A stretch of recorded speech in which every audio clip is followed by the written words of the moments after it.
Okay. Hello. Hello. Howdy. Sally, Yes, do you want to make me co-host? co-host, I will do that.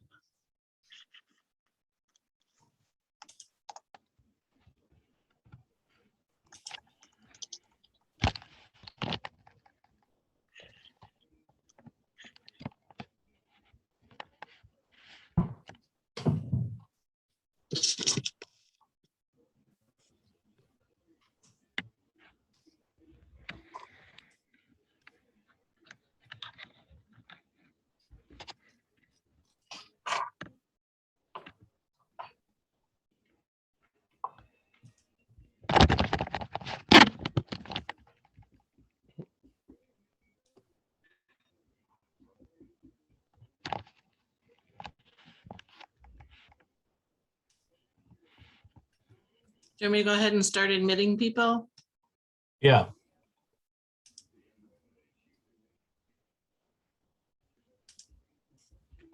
Carol had sent me an email, a text message wondering where I was. I kept trying to log in. It was spinning its wheels. So Me too. I'm in now.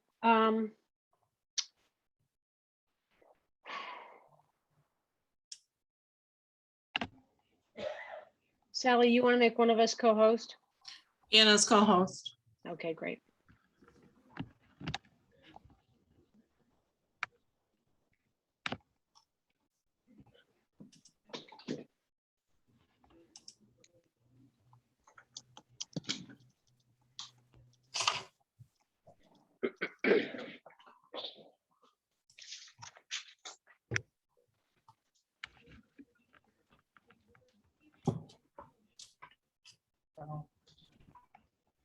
you still letting people in or where are we at? I am, there's two more.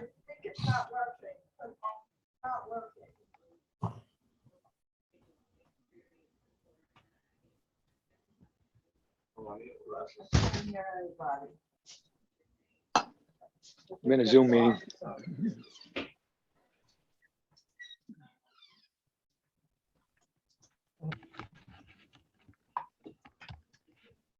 Could the Galaxy A50 identify themselves, please?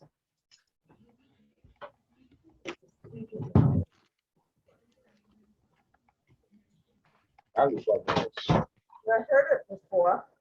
It's the rat's nest. That's Tim. What? It's a rat's nest. You usually use the headphones, you use this. I can rename Yeah, him. you can't use both. You want on?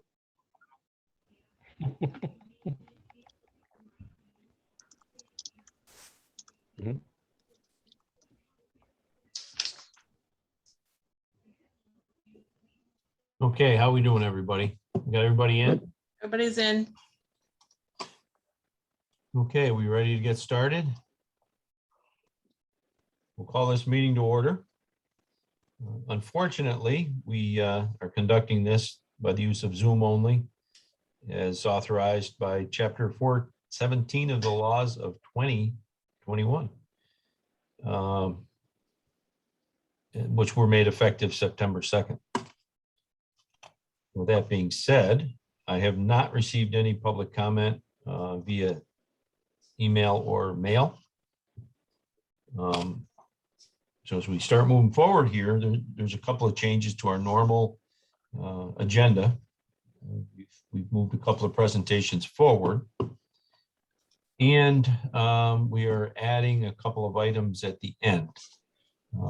Item K under new business will be acceptance of bids for tree maintenance.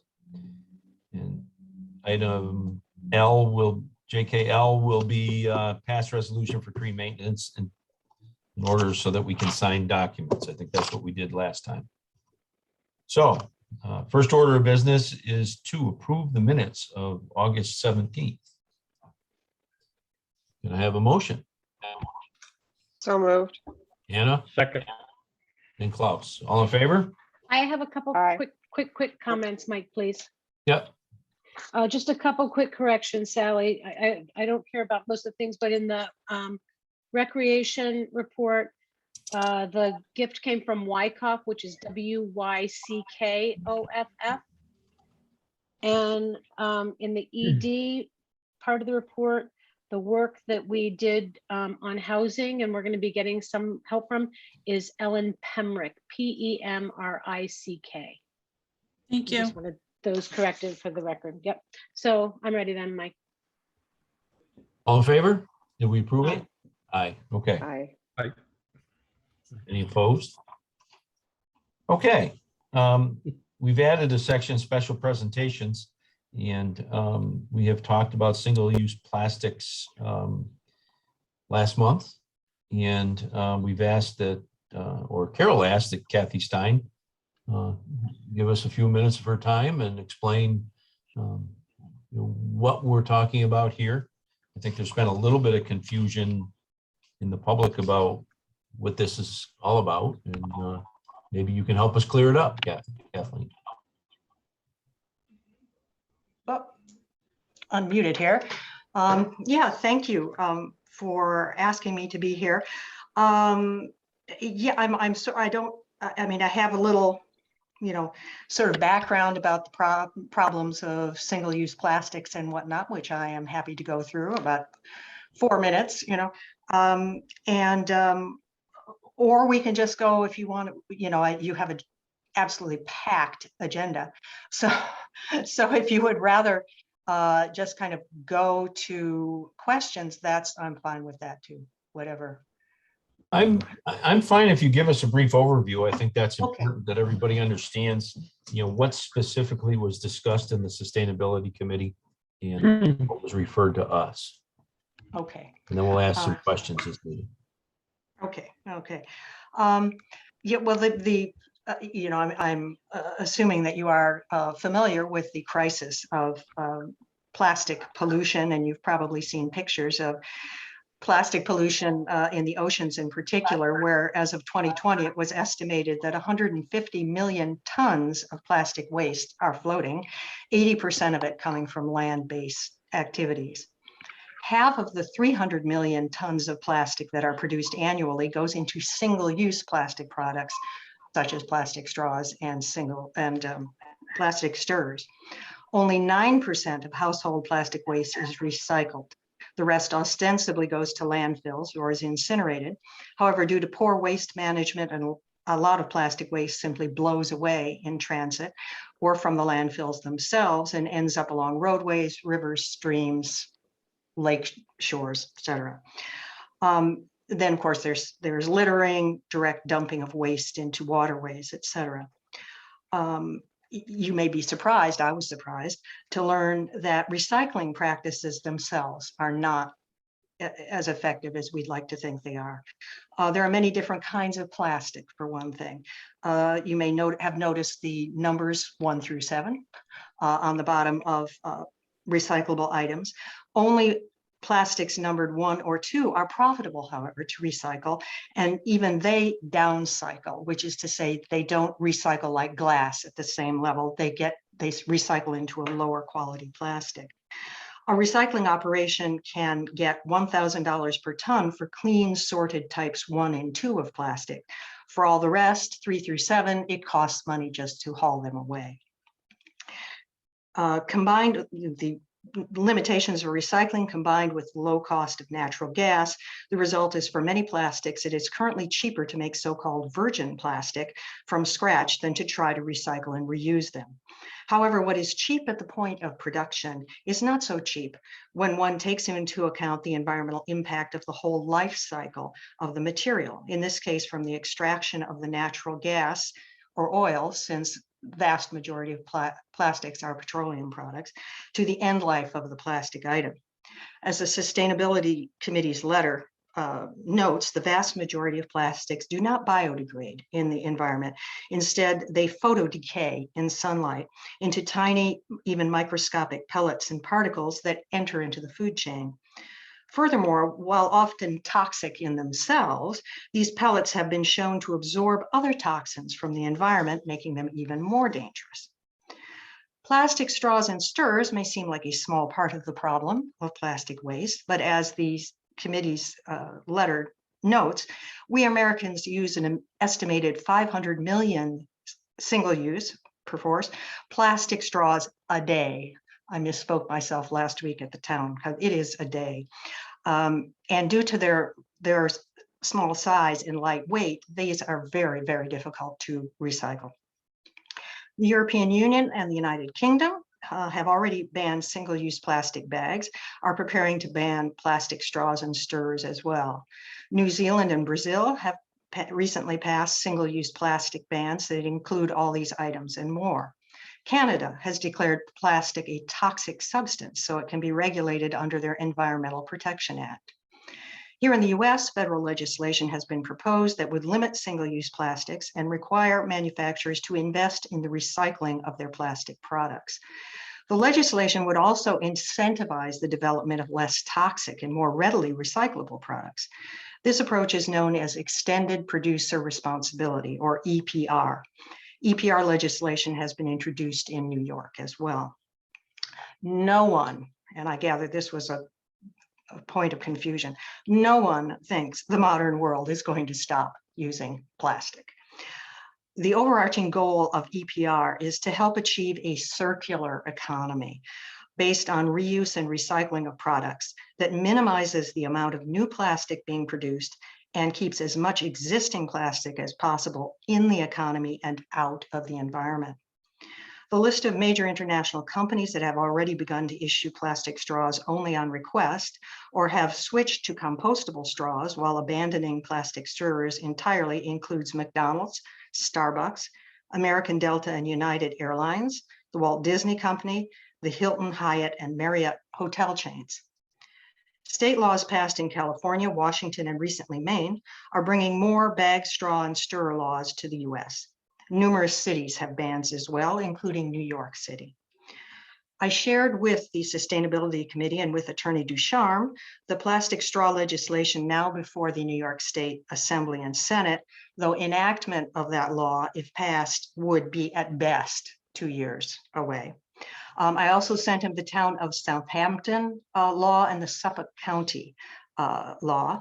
The Suffolk County law and the proposed New York State law place enforcement in the purview of local health departments. And this model struck Ann Heidenreich and myself as the most appropriate and reasonable. So that's my overview. And I'll answer any other questions that might have. I'll try to answer anyway. Thank you. I think the biggest question I had was enforcement and how, that would be done at a local level if the village and town were to join together and pass something along like this. Mhm. I don't think there's any question in many of our minds that plastics is a huge problem, especially in our oceans. It seems as though the best way to approach this is on a state level, but who am I? And I do appreciate the effort and the thought that's going into this. I guess my biggest question is enforcement and the best way to do that. If it was just the town and village, certainly would be a lot easier if the health department from the county was involved. Yeah, and I Would think, be- oh, go ahead, Carol, sorry. Well, have there been any conversations with the health department? Because, obviously they do checks on all the different restaurants and stuff. I'm sure there's a schedule and they do them periodically. What their feeling is about adding that to their checklist. And I also, one of the things I remember you saying in the presentation you made to the Sustainability Committee that by and large, restaurant owners like this idea because it actually does save them money. It saves them money both in purchasing those, they have to purchase way fewer, and in disposing of them, whether they're able to recycle or they just have to haul them off in the trash. So I'm very much favor. It's a small step, but it's an important one. I would really love to pursue it. And I think maybe it sounds like one of our next steps would be to have a conversation with somebody at the health department to see if they're, where they are on it and if they're willing to sort of join in with us on this. They got their hands full with other stuff right now, but I think that the food portion of them, there must be someone there we can talk to.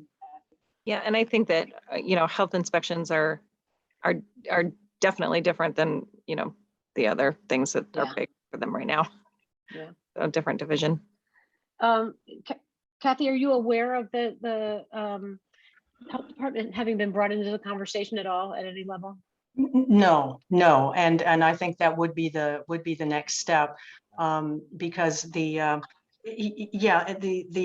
laws that we have seen, the town of Southampton, they are enforced under their penal code, but with rather draconian, I must say. It seemed, penalties and whatnot, and so that really struck Ann and I as being quite excessive.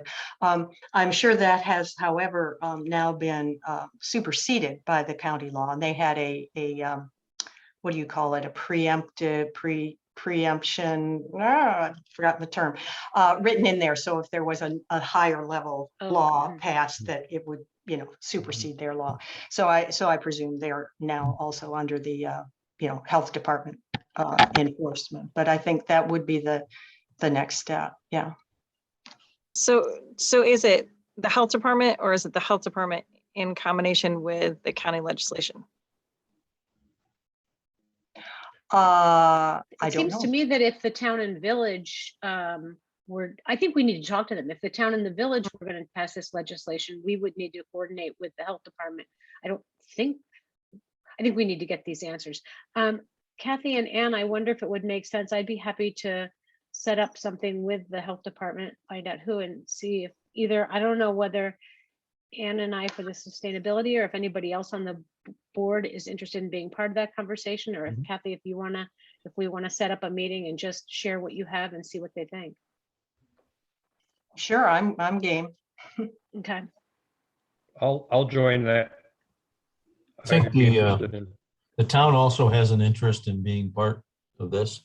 Okay, why don't I check with somebody from, see if we can, the sustainability committee Mhm. person or otherwise. How's that sound to you, Ann?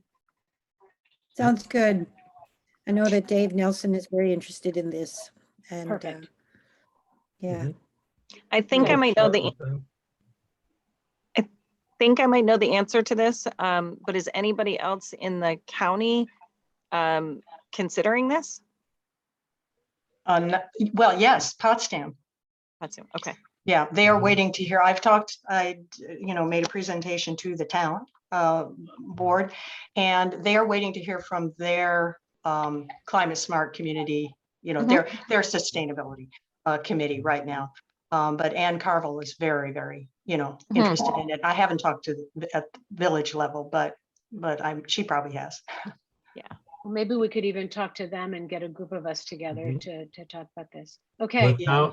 town, the town is interested, and we do have a joint meeting coming up in October, so it may be the perfect time to further that along at that meeting. Okay. Yep, absolutely. Thank you for your leadership on this. It's nice to be leaders on this kind of initiative. So we appreciate it. Thank Okay, you. I'll be in touch, Kathy and Ann and Klaus, and we'll follow up. Good. Does anybody have any thanks. other questions for them? Thank you. Okay, Thank you. we're going to move along, and Monica Ryan is with us. She has been Wow. working with a group of us on our zoning revision. And she's going to talk to us about where we're at with that. And it would sure look as if the push is going to be made to start to bring this to a conclusion. I think we're at that point. So that's why she's here. Monica. Thanks. Hi, all. So as the mayor said, we've all been working, and I know you guys have been getting updates, but there has been a good working group meeting fairly regularly throughout this process. And we're at the point where we've had a draft done. We did an informal circulation of that to the planning board and to the county planning department, and got feedback from them informally on a draft, just to kind of do a check-in to see where we felt we were at on the draft so far. That went well. For the feedback we got from the county was extensive and very helpful. So we've incorporated that. And we've talked through a few more things, but we think we're at a point where we have a draft. The group feels comfortable with wanting to put a draft forward in some capacity. So what I think the mayor and some of the other committee members were hoping for is to get your feedback on how to proceed going forward. Because I think the next step, or certainly typically in this work, when I've been a participant, the next step would be to put a draft out for public comment. I would recommend that it be not a formal introduction by the board yet. I think you should seek input from the community by having some community engagement before going to local introduction of any sort of draft law. And we can talk through what those steps are, but you've done enough local law introductions that this process is all of that plus some additional, because it's a zoning law amendment. So it's public hearings. There's a whole process that goes with the zoning update in terms of the process that New York state law requires that you follow. And in addition, you have local law regulations on how you go about that. So because that's a fairly, somewhat extensive process, I always recommend trying to be as close to where you want something to be before you introduce it, because if you have to do significant adjustments to the draft, you kind of have to start over again. So we don't want to do that if we can avoid that. And I do think we are at a point where if the committee is comfortable with bringing it to the public, that would be our preferred next step. So I wanted to just run through a couple of options. I think the committee group was looking for input from all the board members on how to proceed on that.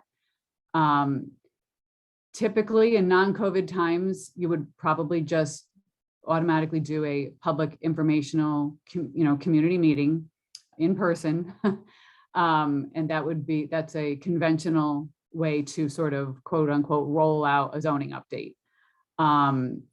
There's a couple schools of thought on when you provide the draft to the public. You either do the public meeting and then post the draft the next day, and then people have opportunities to read it after they've gotten sort of an overview of what's in there, or you could put it out at the same time or a little bit in advance and then hold a public meeting. Another tool would be to hold open houses where people can come in one-on-one and ask questions about a draft document. Because it's a technical document, most of the questions you get in the meeting some of them are going to be difficult to answer on the fly, because a lot of people are most concerned about what you are, proposing to do that changes what the zoning is on their particular property. So it can be very technical. A combination of those things works well in these different times. We have talked through a couple of options. This project was scoped to have a public in-person meeting. If we want to do something differently on that front, we could do a Zoom meeting. That would be also recorded, and then people could then watch it at their leisure. If they missed the meeting, it would have a Q&A at the end. It can be, if there's an overwhelming number of people on there, it can get a little unwieldy, but I have so far during COVID not had that issue.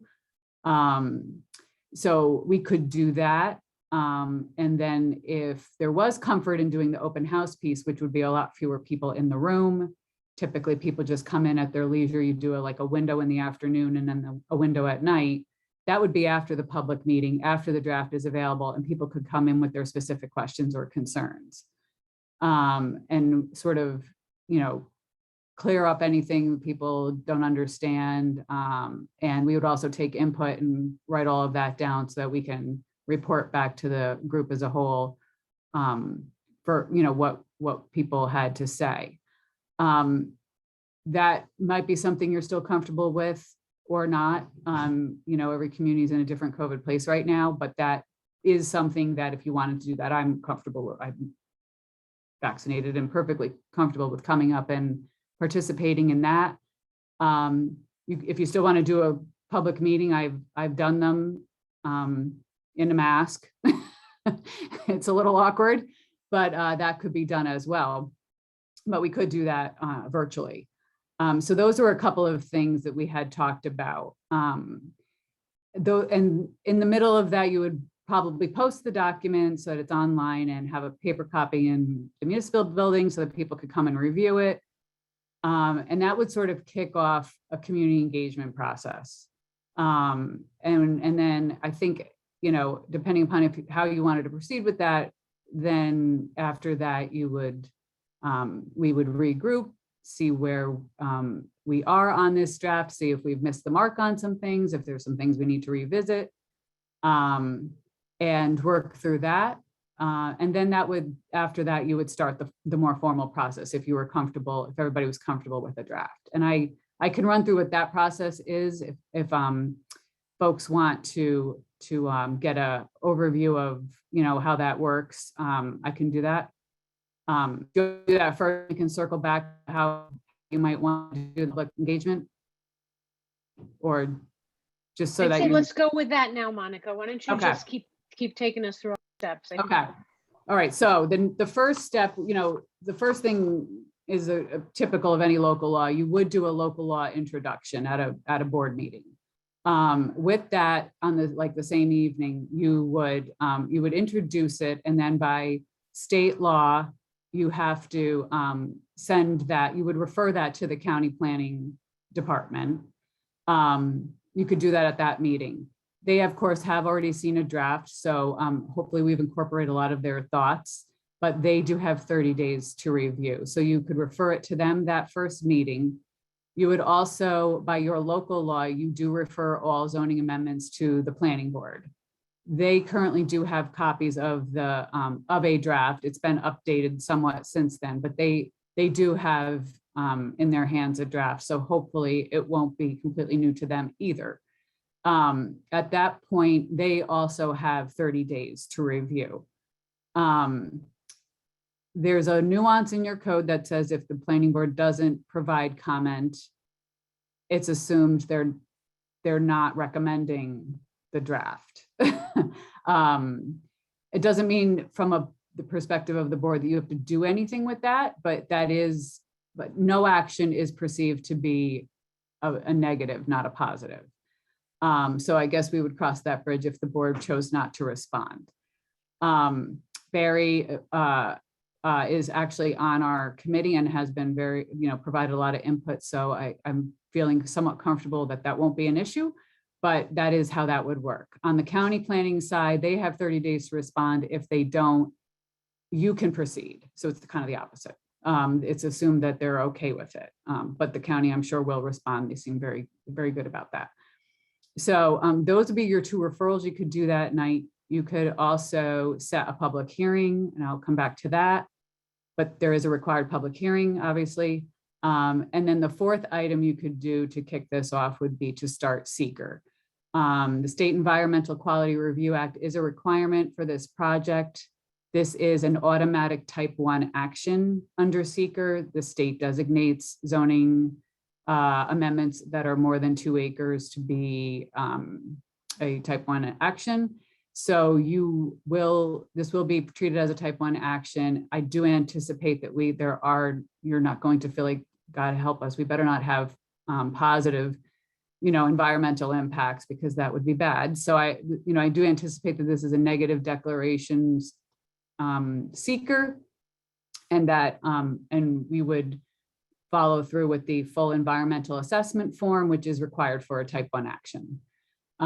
So that we could start the seeker process, which would basically be you declaring yourselves lead agency and that this is a type 1 action. And then seeker would sort of start from there. So those would be the first meeting steps. You could take those all on in about 2 resolutions or 1 even, and do those things. Then your next action would be to hold a public hearing. Due to the process for public hearings in the village, you do have to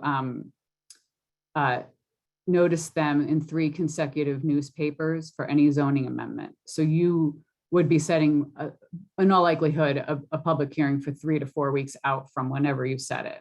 Because you do need at least those 3 weeks to get it in the paper, and you need the time to get it to the paper. So I would assume you'll need a month from when you decide to, if you want to set that, you're looking at that window anyway, which actually corresponds with the planning board and county planning department 30 days as well. But you would then, so you could hold a public hearing 30 days approximately from when you set it. We would see how that went. Hopefully we got enough comment in the earlier community engagement to get most things sorted and we're in good shape, but you never know. If things go well with the public hearing, you could then proceed with that draft at a next board meeting, and you could complete seeker and adopt the code at the same meeting if you like, or if you want to stagger it, you could do seeker at a meeting and then wait until the next meeting to act on the law. If there is a lot of comment, if we do need to circle back on anything of significance, and that can be a gray area, but I guess we'd have to see what the comments were. We might have to hold a second public hearing and potentially send something back to the county. It really depends upon the significance of it. So that's why I say I'd love to get to a point where we're fairly comfortable before we move forward with that whole local introduction process. And so those would be your steps for the public hearing, or for the public, introduction side. There's more referrals, and there's more notifications and timeframes that you have to wait out for a zoning amendment. So we would proceed with that once we're comfortable with the draft. So that's sort of the process. And so I think, if I'm not mistaken, some of the committee members, the mayor and Carol and Jerry, were interested in your thoughts on how to proceed with the community engagement piece as a next step. And you would of course also get a copy of the draft at the point where we're kicking this off. So we could conceivably tonight set a hearing for next month's meeting and send it to the county planning office? Is that, we could take those steps? No, or because no? you have to have you'll have to have a printed copy full draft to introduce. Okay. So what I would recommend is have a less formal, and it can be at a board meeting, or on Zoom, or it could be a separate meeting, but have some sort of basically an informational community meeting or presentation to sort of so that we can sort of present what's in the draft, the key changes. I mean, it's a completely new law in the sense that it's not a track changes document per se. We did try to create a draft where you could sort of understand where the major changes are, but because there are so many, it's not a track changes version. And there are some areas where we didn't have to change too many things. In some communities and if you saw my spiel almost 2 years ago now, I went over some of these things, but essentially some of the areas where your code works well is often the weakest part in other codes, and some of the things that sort of should work well don't as well in yours. So you're almost a little bit on the opposite of most of the communities I work in on these. But there's enough changes that it's, I would consider it a significant rewrite, just to get it into modern. And, there's just a lot of new things that have come up in zoning since your last significant update. So it's a significant one, and we can highlight those things in a meeting to kind of direct people towards the things they might care about. Again, zoning's fairly technical, so, it's dry. It's not it's not necessarily a compelling meeting, but it does provide information and directs people to some of the things they might care about. And then the open house piece, if we were to do that, is to give people a chance to ask nitty-gritty questions. What did you do to my property? What can I do now that I couldn't do before? You know, those types of questions. Mhm. So that tends to be a more one-on-one, each person comes in and asks things. That's a lot harder to deal with in a community informational meeting. Certainly I can answer broader questions, but you know, dialing in on each individual property is pretty tough to do in an informational session with the larger public. So they are productive in a normal setting of non-COVID. You know, the open houses can be pretty well attended. I have no sense of how that would go in this environment. You know, I haven't done one, frankly, under COVID. I've done the zoning approvals during COVID, but we've been past that. They either haven't done open houses or we've got to that point before we, I've only had to do like the end portions of things in a couple of communities, so it's all new. Yes. So it sounds as if to get started, we get the draft posted online in conjunction with scheduling maybe a public meeting. And the idea would be to have that and an open house that people could ask questions well in advance of our October meeting. And then the October meeting, we could do the seeker resolutions and things of that nature. Does that timing sound right, or? That seems really fast. That seems a little bit fast, but maybe it's possible. From my perspective, I think that doing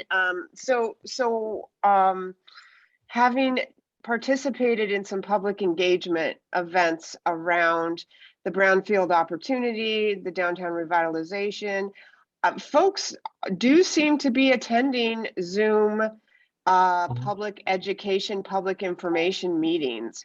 And it does seem like that would be, I think particularly so far, maybe two, one in the afternoon and one in the evening, has really allowed, people to participate.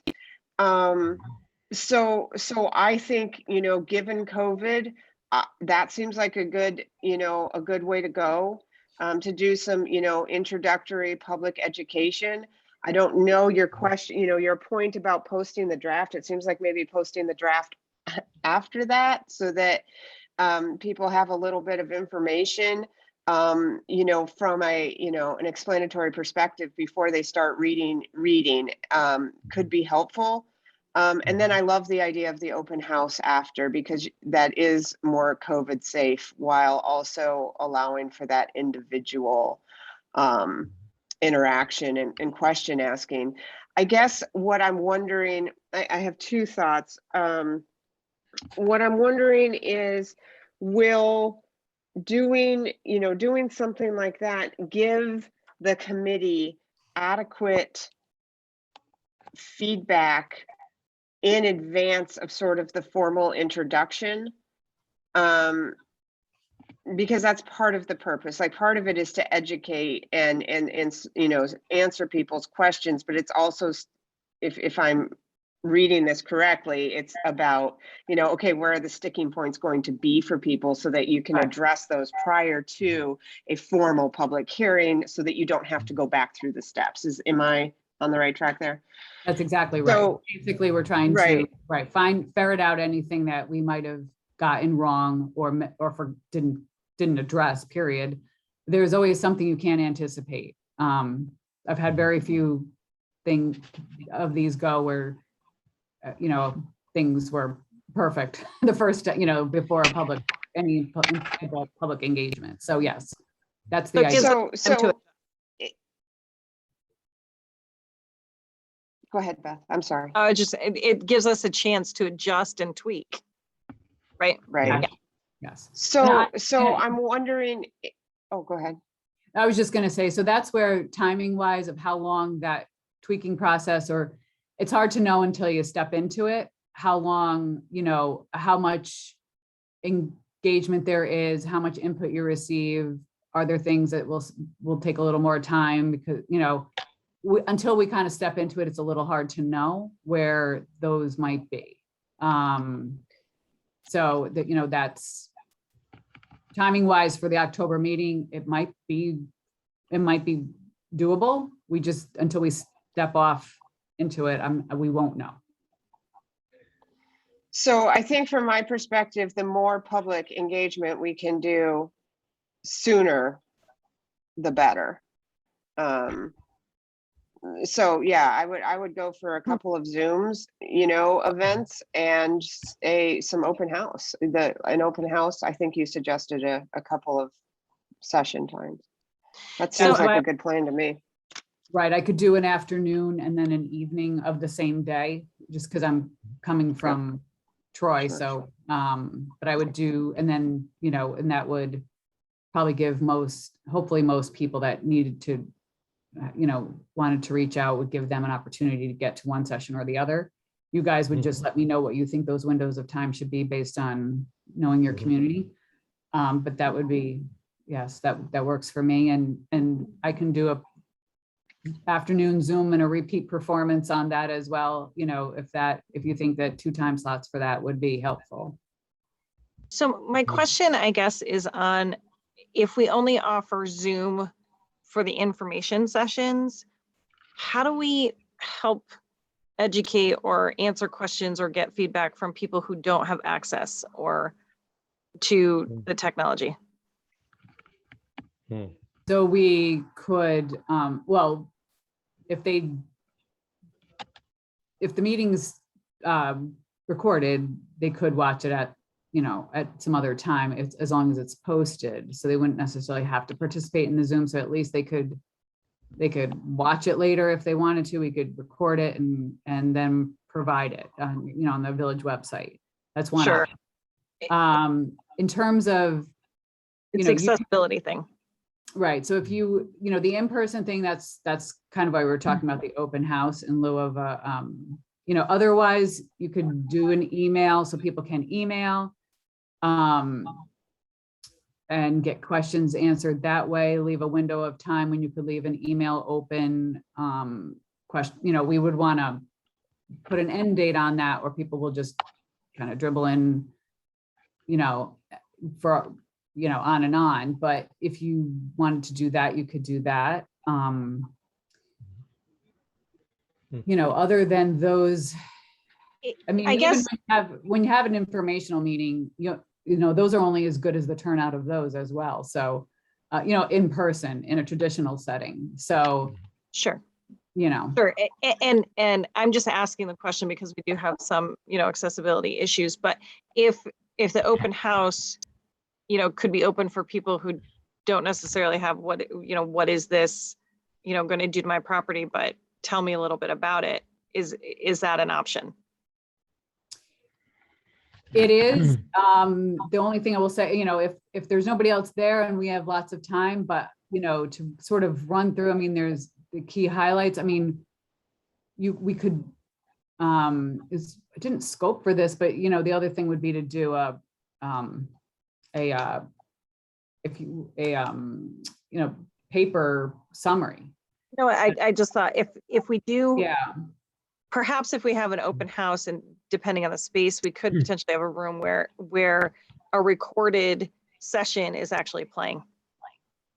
Right, you could do that as well. That I could think be, we could cross that bridge. I think I think one Zoom information session is sufficient. And we'll record it and there will be questions and answers at the end and we can make that available. And I think to your point, Beth, if somebody needs access, we can arrange that for them. We can, Okay.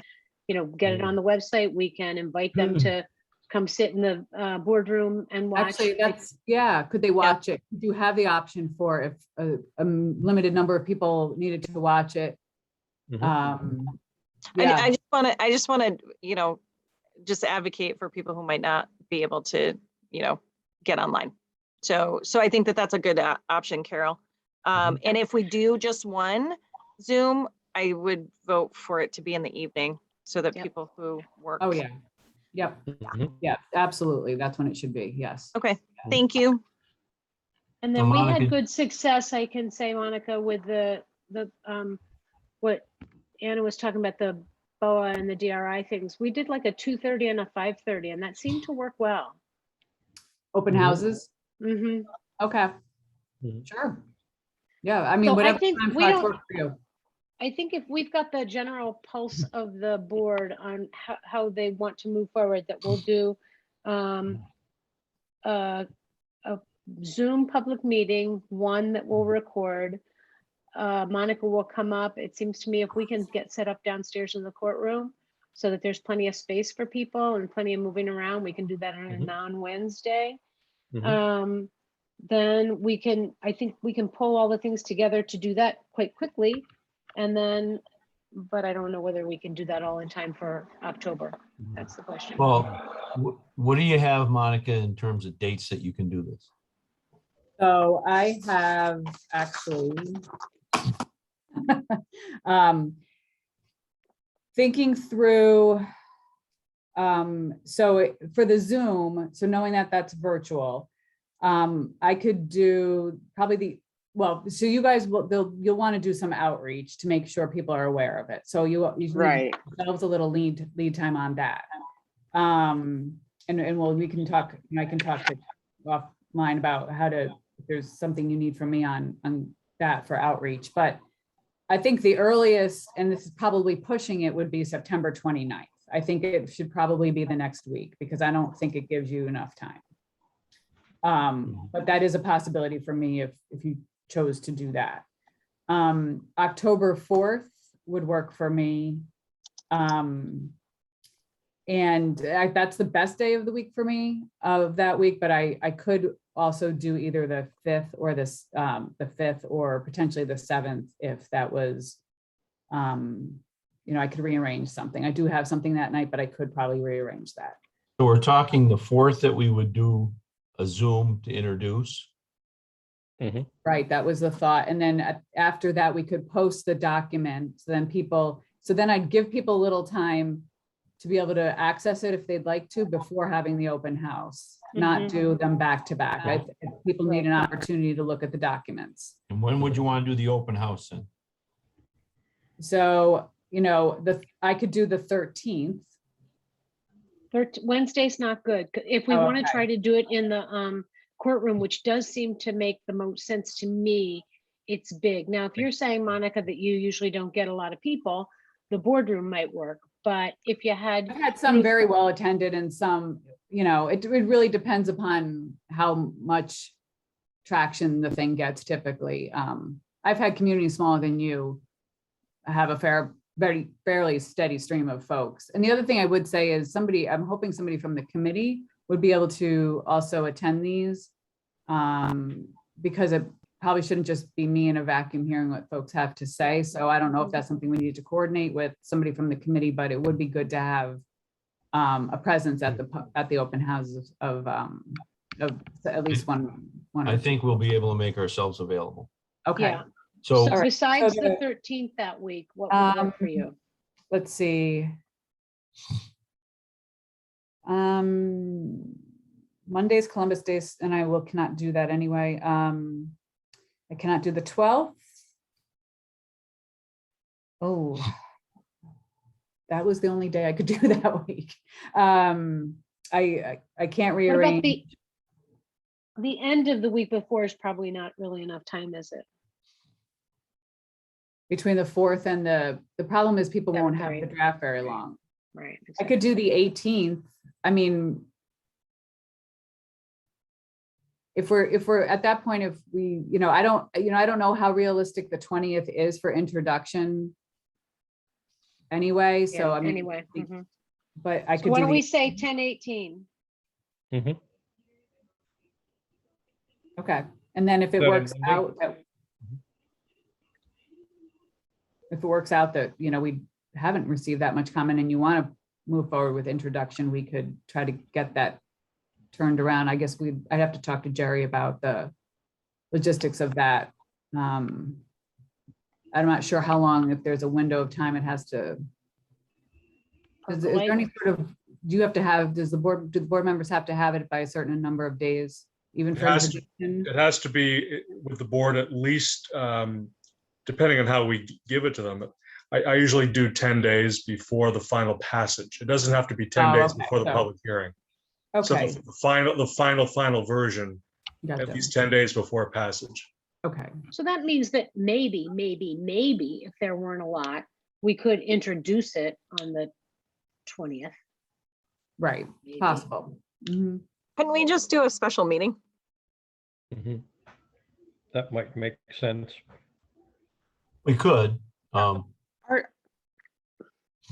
At the I 20th. mean, other than this is a Great. process that has been in process and people want to be done, is there a rush? Well, not a huge rush, no, but No, Okay. it is time to keep it moving. Absolutely. And, at that introduction meeting, there's a couple things that have to happen, and really we have to get secra authorized and moving forward. And Right. that referral to the county planning board and the village planning board are key. Right, Um, so, Those are the things that would normally have been done at that time. But we could do a special meeting to do all that. That's not a problem. I And think we could wait to so. see what, happened on the 18th.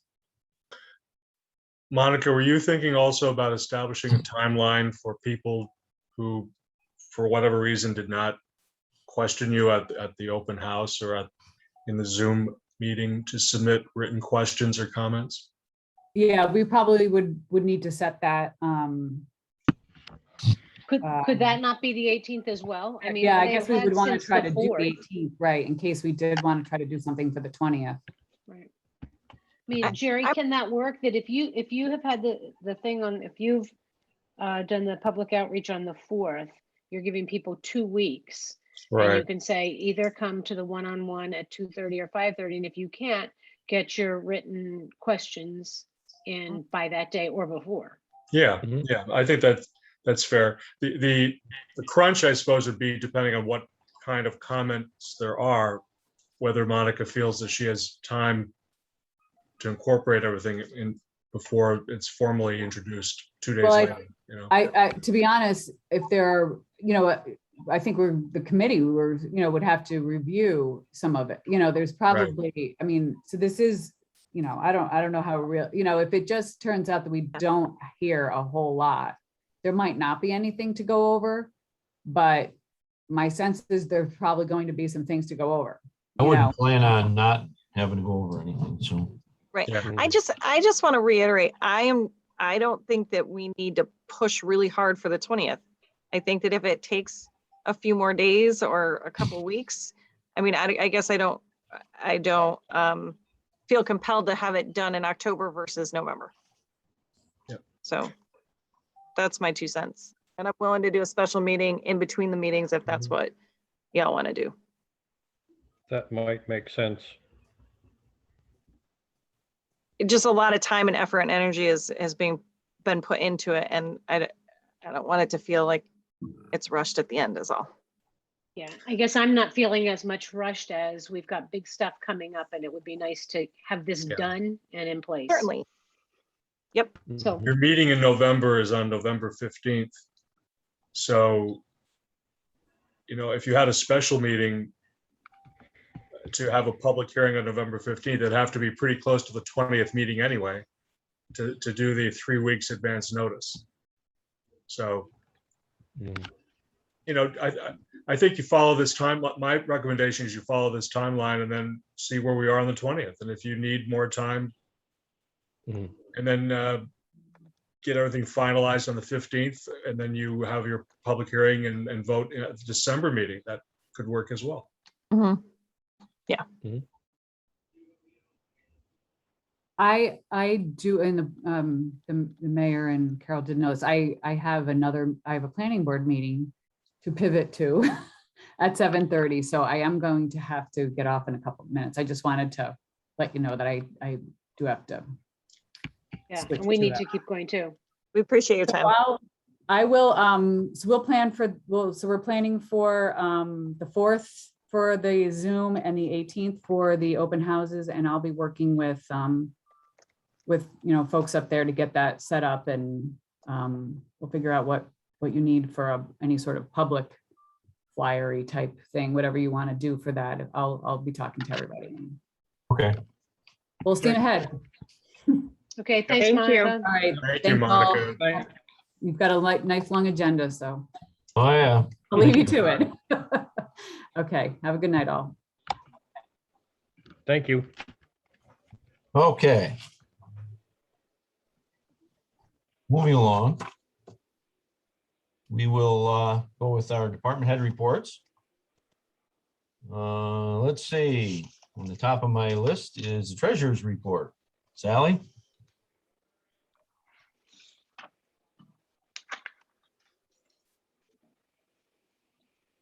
Sorry, I had to unmute myself. I sent you at the last minute this afternoon, the uncollected taxes, which is only shy of 34,000, which is great. With a reminder that this year we don't have re-levied water and sewer on there. So that does make a little bit of a difference.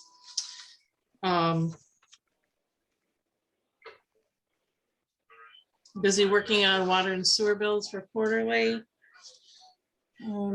That's really all I wanted to add. I don't know if anybody has any questions.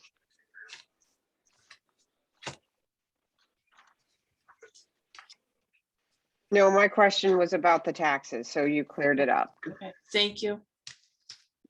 Thank you. Thanks, Sally. Okay, let's see. Next one in my pile is Tim, code enforcement.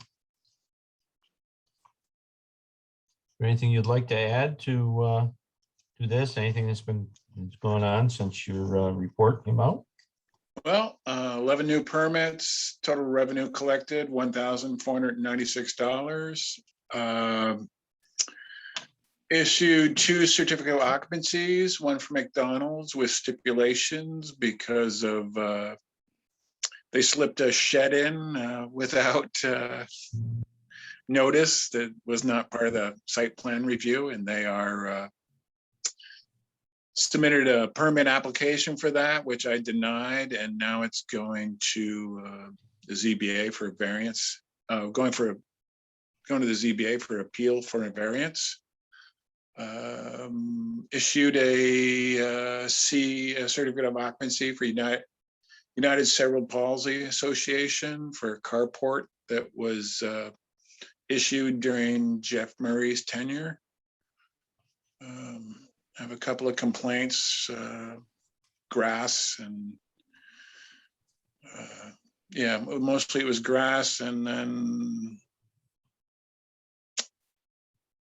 visibility problems on corners, and did a fire safety inspection at Tri-Delta. Oh, Dollar General was on hold due to, I didn't necessarily do a stop work order on them, but I told them they needed to apply for a building permit application, which they had only applied for a roofing permit.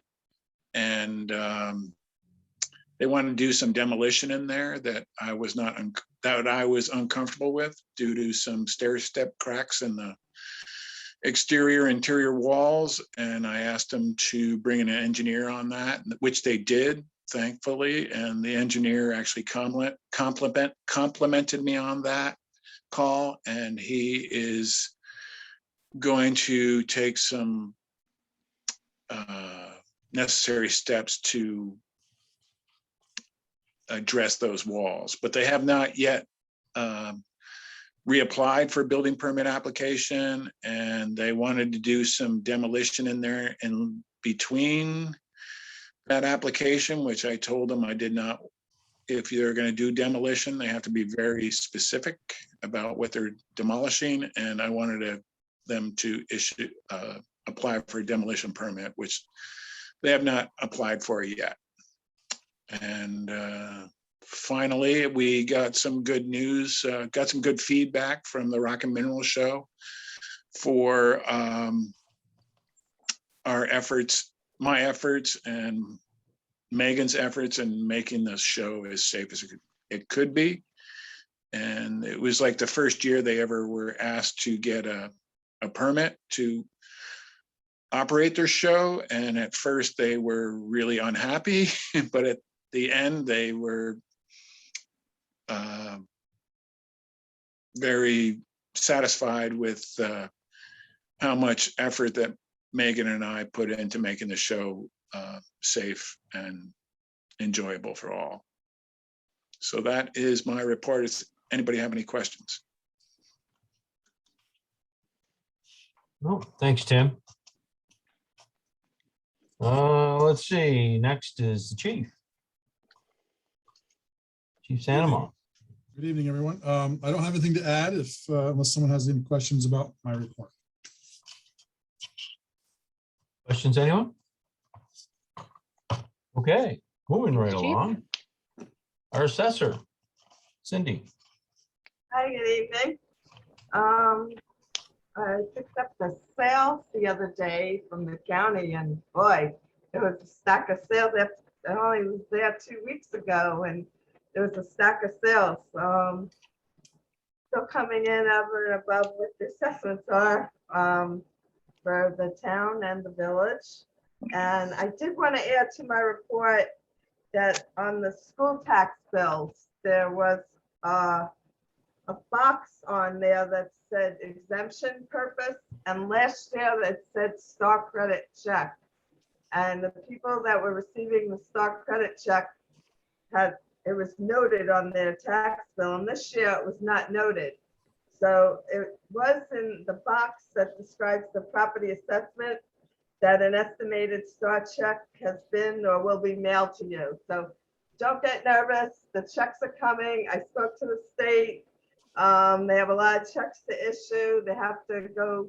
It's not like they can run one check and one amount for one town. Each town gets a different set exemption amount. So it's based on the tax rate and the equalization rate. So for them to figure out the star credit. So don't get nervous. It's coming. We should have it at least.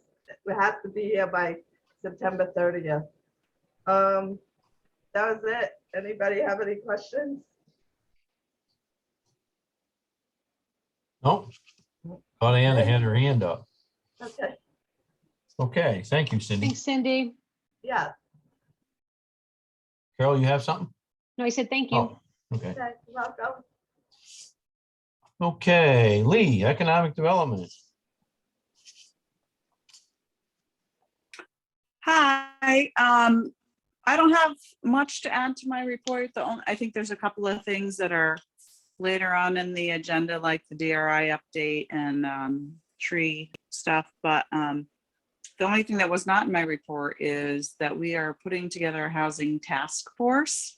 Housing's been an issue that we have been looking into and investigating for a number of years now.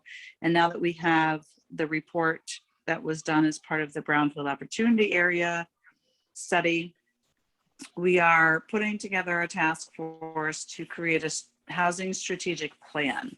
So we've got a number of people on board for that, and we're hoping to convene, I think for the first time later this month, and over the next maybe 6 months or so, create a strategic plan for housing so we can progress that.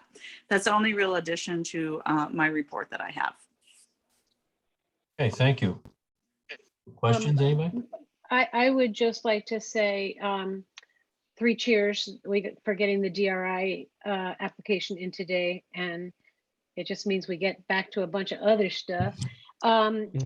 Lee, do you have any sense, we can talk about this tomorrow morning too, but of when you're thinking you might be able to get the CDBG CARES pulled together? Do we have a sort of a target date for that? Honestly, after they extended the date, it got kind of put back behind the DRI. And I was waiting to get that response from Gary at the Cascade, because I think he's a critical piece of the small business assistance program that we're putting together. But that's going to be our first priority now, getting Super. that application done and written well and submitted. So that's our next priority for sure. Perfect. Thank The you. original deadline, I think my report says this, but the original deadline was August 27th. We had a call with the state that Monday prior to that deadline, and they indicated to us that the deadline was going to be extended, but we weren't certain until we got some formal indication, the 26th maybe or something, that they were extending the deadline. So the deadline at this point is extended indefinitely until the next round of funding is announced. So the funding is available still. So, but we do want to get that in sooner rather than later. Just as a little refresher, we had looked at helping the Canton daycare, which we still will do, but we're not going to do that under air quality improvements or something for public facilities at this point. It's going to be lumped in with small business assistance. So our application, the town is going to be applying for funds through the Community Development Block Grant CARES Act program, which is a coronavirus program, to create a small business assistance program. That's where we landed as the best way we could utilize those funds. So we're going to be applying for $500,000 to provide assistance to small businesses to help them recover from COVID, reimbursed for expenses potentially that they've had back to January of 2020 related to COVID, and things like that. So that is our hope and our next priority, that we're going to be working on that. Great, super, thanks, Lee. Anything else? You're welcome. Okay, recreation. Megan, Hi, how you doing? doing well. As Tim mentioned, we had a lot of great feedback from the Rock and Mineral Show. They did verbally commit to come back next year, so that's always good. Some updates. Taylor Park is closed for the season. DPW, they pulled out all the docks this morning. The last few days, we've just had amazing volunteers. Kate Parker of Dave and Kate Parker, she was at the pavilion all day today. She painted 3 locker rooms. She's going to finish up tomorrow morning with one little section that she couldn't get to. Our new rubber flooring for the pavilion lobby, that all arrived yesterday. I've been in contact with a couple local installers, and hoping next week I'll have something finalized so that can get installed before the season kicks off in the middle of October. And then lastly, the update, I did receive a quote from the company for the initial work on the elevator in the pavilion. So I'll be working through that probably tomorrow to make sure we can get them in and hopefully get that up and running before the season kicks off. That's all the updates. Anybody have any questions? Wait, Megan, I said I was going to do it. Oh, there we go. I hope everybody can see front page of the paper. It's beautiful. So Megan, the work on the ADA dock is really coming along, and Megan's working with Mark on that. So great. That's all really, really great work, Megan. Thank you. Yeah, it was a good Saturday. It was beautiful weather. It's nice. And then this weekend, Mark will be at the pavilion. He's doing his wheelchair lacrosse. So he's gonna have a bunch of teams there. So it'll be a good weekend. Great. Thank you. Anything else for Megan? If I could just make a comment, I have been appreciating the active social media presence. I think that's a really good thing for our community. So, yep, way to go there. Oh, I almost forgot. I forgot to mention, besides Kate Parker, last night, Tim Appleknap, he had a huge group out to the outdoor rink in the sport court area. Almost all the boards are removed. One more night, all the boards are going to be removed, and then they're going to start shimming up the steel walls to make sure they're flat. Then start getting chain link fence around the ends, and then getting the new boards up and installed once they arrive. So everything's going really well. That's exciting. Thanks. Hey, thank you. You're welcome. It's like golf is up next. Kevin. Can you hear me? I can hear you. All right. These are gonna go dead in 4% charge. Oh, okay. So Looks I have like, nothing more to add to my report if you've all read it. It's kind of lengthy for me to write, but I guess the big thing is the membership increase for next year. I have a lot of members asking me when they can renew their membership for next year. And I told them you gotta wait until you guys approve this. Other than So that, what I would say to that, Mike, is we've had a little trouble coordinating the meeting with Kevin with deadlines and commitments and Yeah. stuff. So we're meeting tomorrow morning. And we can talk about this now or later, but I think once we've been working, those numbers aren't out of nowhere. We've been working with Kevin on them, or he's been working with us or whatever. He's been working them up. So I think when we meet tomorrow and put the finishing touches on that, I will go ahead and give him the okay to move ahead. I don't think there's any question that's our intention, is that we do have to make some adjustments. Yeah. I think Kevin's recommendation, along with the golf committees, is, appropriate and what needs to happen. So I'm comfortable with you moving forward on that. Great. See you tomorrow, And Kevin. Carol, are we doing, what time's the meeting tomorrow? 2 Oh, o'clock? come on. Are you teasing me? Noon. No, 11:45. 11:45. It's a Zoom meeting. Yes. Correct. Okay. Okay. I'll be here. If you Very need me good. for anything else, I gotta go put away about 40 carts. I'm Thanks, good. Kevin. Thanks, Okay. Kevin. Good night, everybody.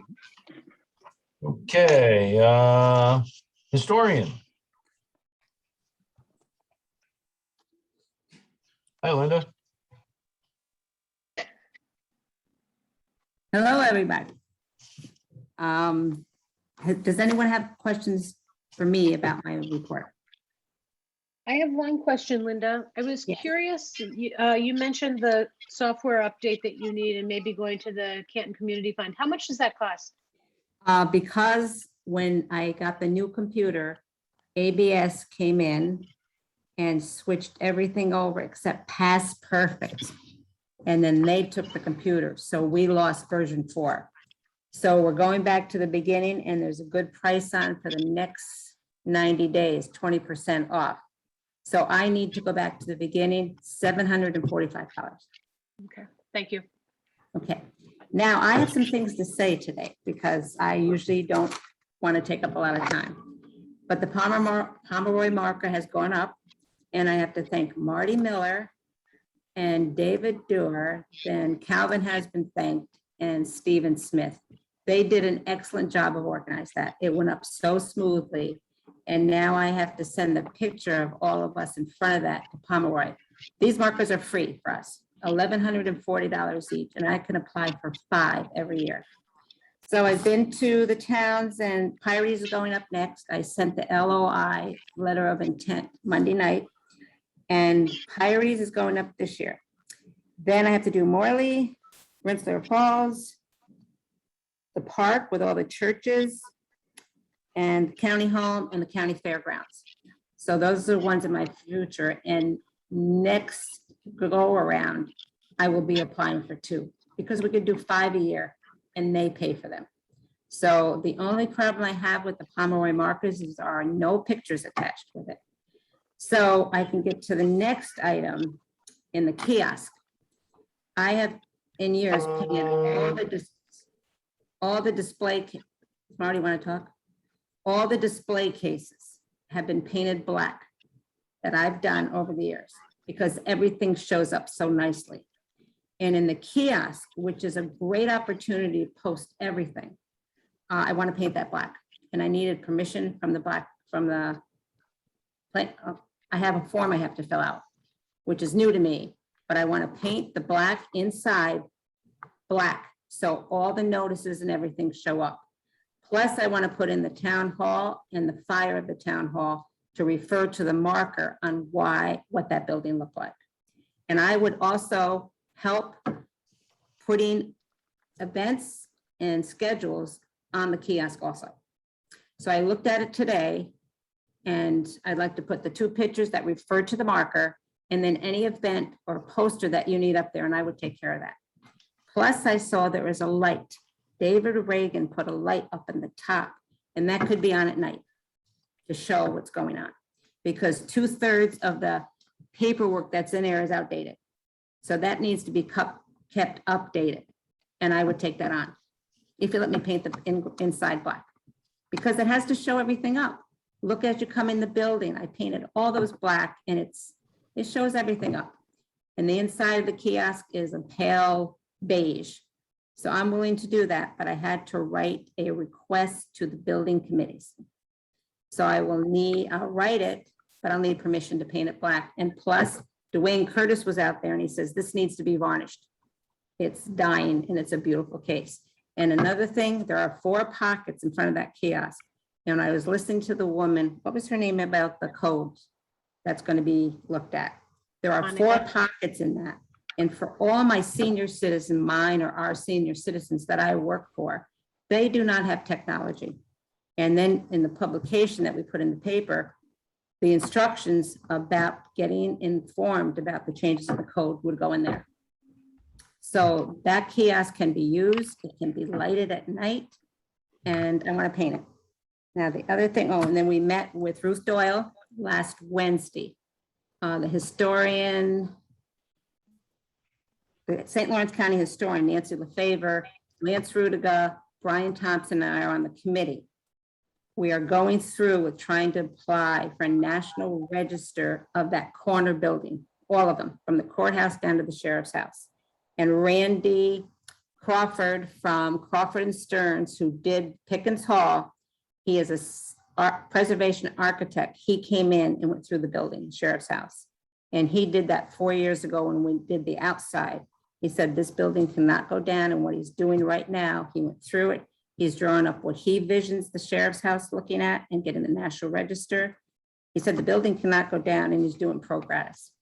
So we're having a lot of movement on that because Ruth Doyle and some legislators want that sheriff's house to be used. But the past perfect, we got to get that going again. And I don't think the community fund would mind. I've gotten 2 from them years ago, helping us with that because I have no money left in my budget. Otherwise, I would pay for it. So is that okay with you, Carol? Me? To apply for it. I mean, I'm going to I don't apply. care. for- I was just curious. Yes. I yes. got not, that is not my call, Linda. I know, but I've gotten 2 years ago. And I think they would not mind funding that because past perfect, I don't know if you've looked at the websites. We had it going so well and Rachel was doing it, but we could not put photos in it. So now that would enable us to get photos plus every piece of paper that are in the 900 folders. So I'm excited about that. I think I'm finished. I finally talked a lot and sorry to take your time. Wonderful. Okay. Thank you, Linda. Thank you, Okay, Linda. so help me with painting that black. Thank you. Bye. Good night, everyone. Good night. Okay, Marty. Hey, how we doing? Oh, I'm Everybody doing hear me? good. Made you wait. Yep. Yeah. We're on the bottom. Anybody have any questions on my report? I had one, and that is, actually I had 2. How's it looking for that? In your report, I know I talked to you the other day about the iWorks and how that's working out and getting the training done. And you had hoped to be able to turn over, in your report, you said by October 1st. Is that looking good for October 1st? Yes, I don't see any problem with that. Yeah. Great. And what we'll do is, like right now, I've opened it up to the water and sewer department. I started with them. I've invited Megan from the rec to come over and get her into it, and then DPW. But I mean, as of right now, I guess we can actually even start doing it right now. And it'll just, there's going to be some learning curves, you know, for everybody with it. But I mean, actually right now, the water and sewer guys have been doing POs and stuff on their purchases on the iWorks. So they're grasping it already. So I think it's going to be okay. Great. Anything else? I'll ask my other one. My other one, I can come and chat with you about. It doesn't have to be answered here. Okay, one thing Marty did bring to my attention, something that isn't on the agenda. We do have to look at our bulk water rates. And Oh, that was my changing- question. That was mine too. Well, we do need to look at bulk water rates for commercial uses outside of our community. We're pretty low for the rest of for everyone else, compared to everyone else.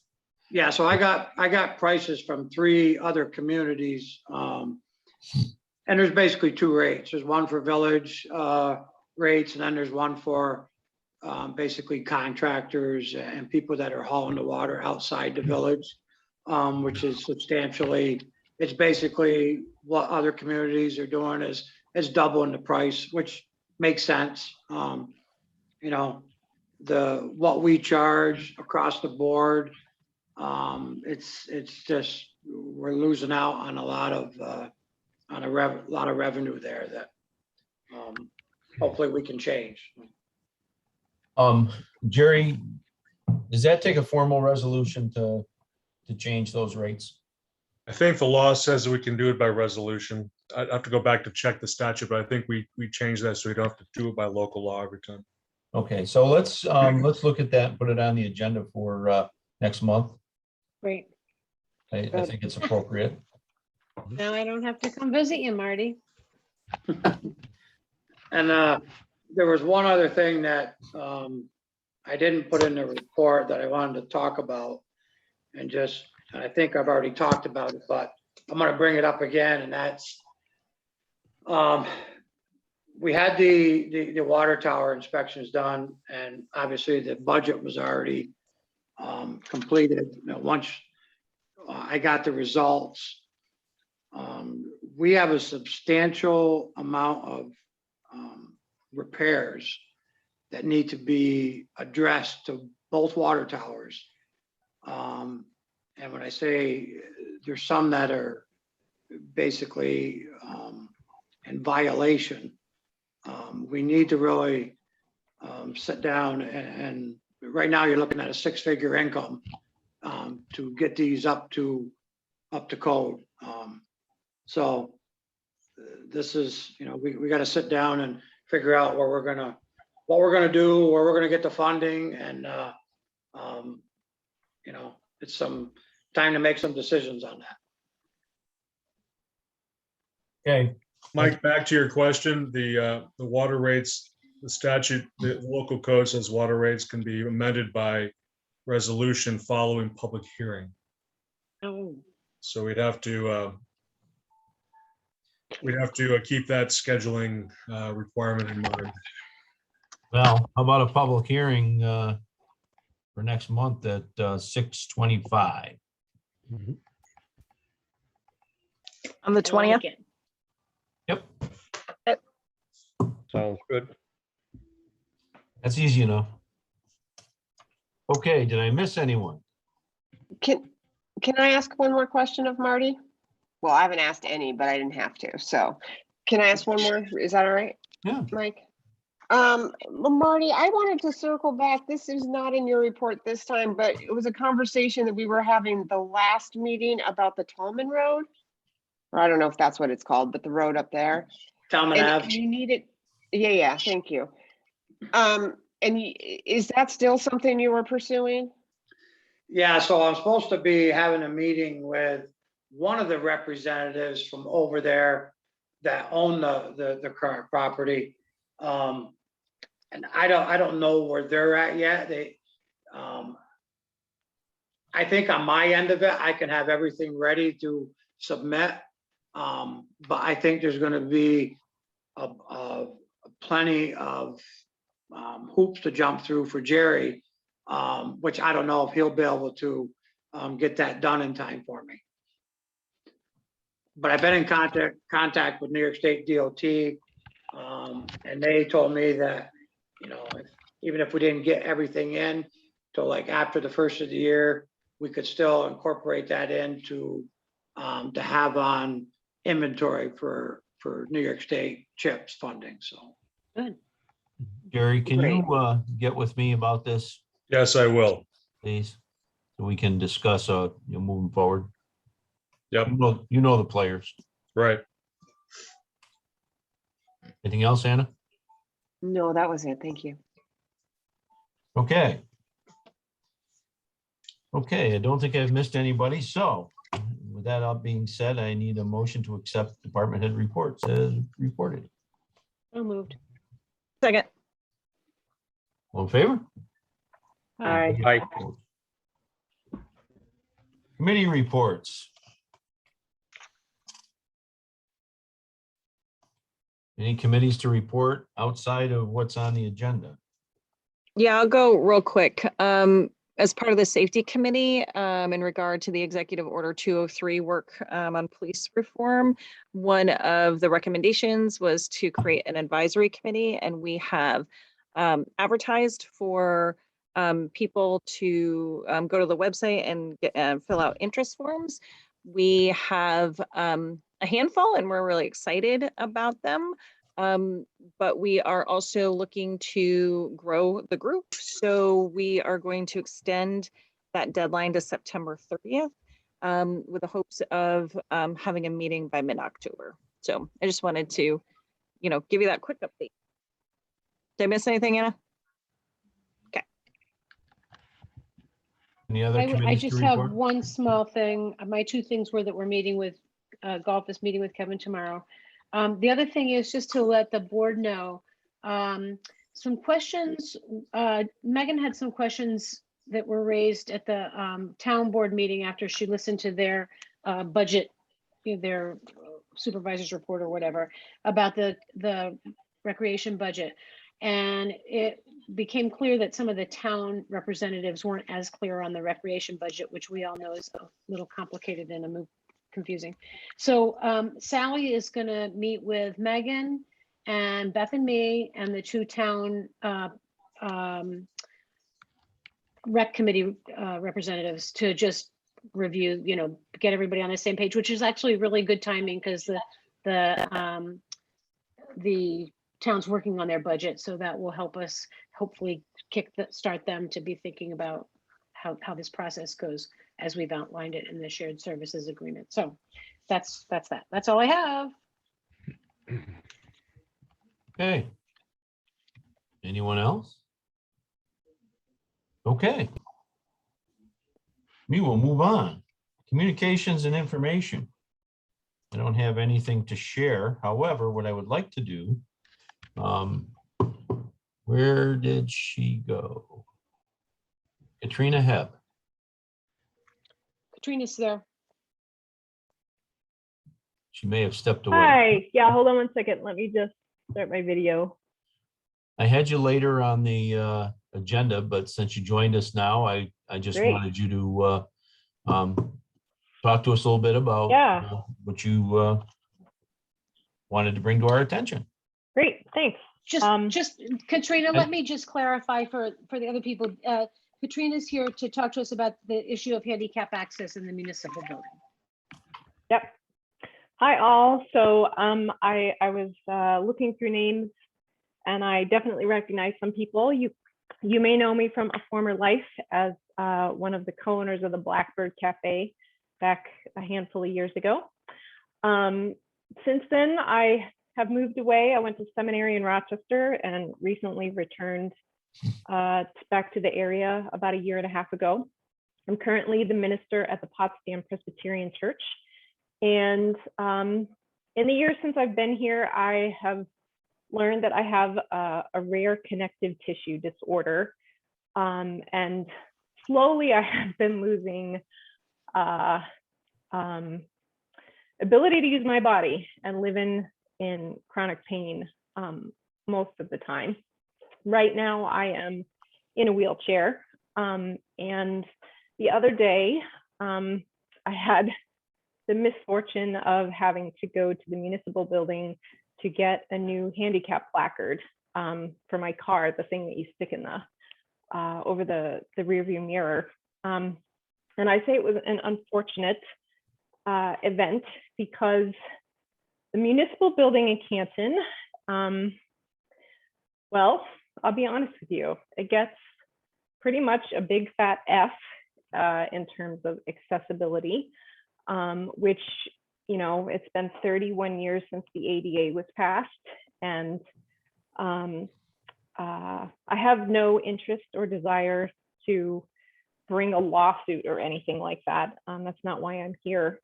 But I am here to bring it to your attention and to let you know that you would be open to lawsuits if someone really felt the desire to go that route. I'll kind of walk you through my experience of what it was like. I knew it was going to be getting around anywhere in a wheelchair is extremely difficult, and I didn't know what the lay of the land was going to be, so I brought my daughter with me, who's 21, because you just never know what's going to happen when you've never been in a building before. And it's a good thing I had her, because I wouldn't have even made it into the building without her. There's a handicap parking spot right in front of the building, which I knew about, so I parked there. And I applaud your attempt to make a space that's close to the building, but handicap parking requires two things: not only closer access, but space on one side or the other of the parking spot to be able to create room for someone to open a door up to get a wheelchair out. And just trying to get my wheelchair out of the back seat of the car was literally like trying to take was taking my life into my own hands, because cars are zooming right past you, you know, 12, 18 inches away from where I'm trying to yank this thing out of the back seat. If I had lost my balance, I could have easily, I mean, I lose my balance sometimes. And if I had fallen, I would have fallen into traffic, which is a really serious problem. So that was my first experience with this. There's also, there's not enough space lengthwise either to wheel myself around the car and get over to the place, the ramp that goes up onto the sidewalk. And there's, when I was there a couple weeks ago, it was filled with sand, and I couldn't have wheeled through the sand myself. So the good thing Lexi was there. She pushed me, she huffed it, we got up. Took a deep breath, phew, we made it, no one died, let's go into the building. Get up to the door, and there's a reason that so many doors now have those electric door openers, the buttons that you push. For, you know, if you can walk on 2 feet, I know people push them anyway, but you don't realize how important they are until you are in a wheelchair. I was grateful that the doors weren't incredibly difficult to open. It seemed to me that maybe they were newer-ish doors, but it's still really, it's a challenge to get a door open and try to wheel yourself through. So I was kind of grumbling a little bit, noting to myself, this is a municipal building and it doesn't have a door opener.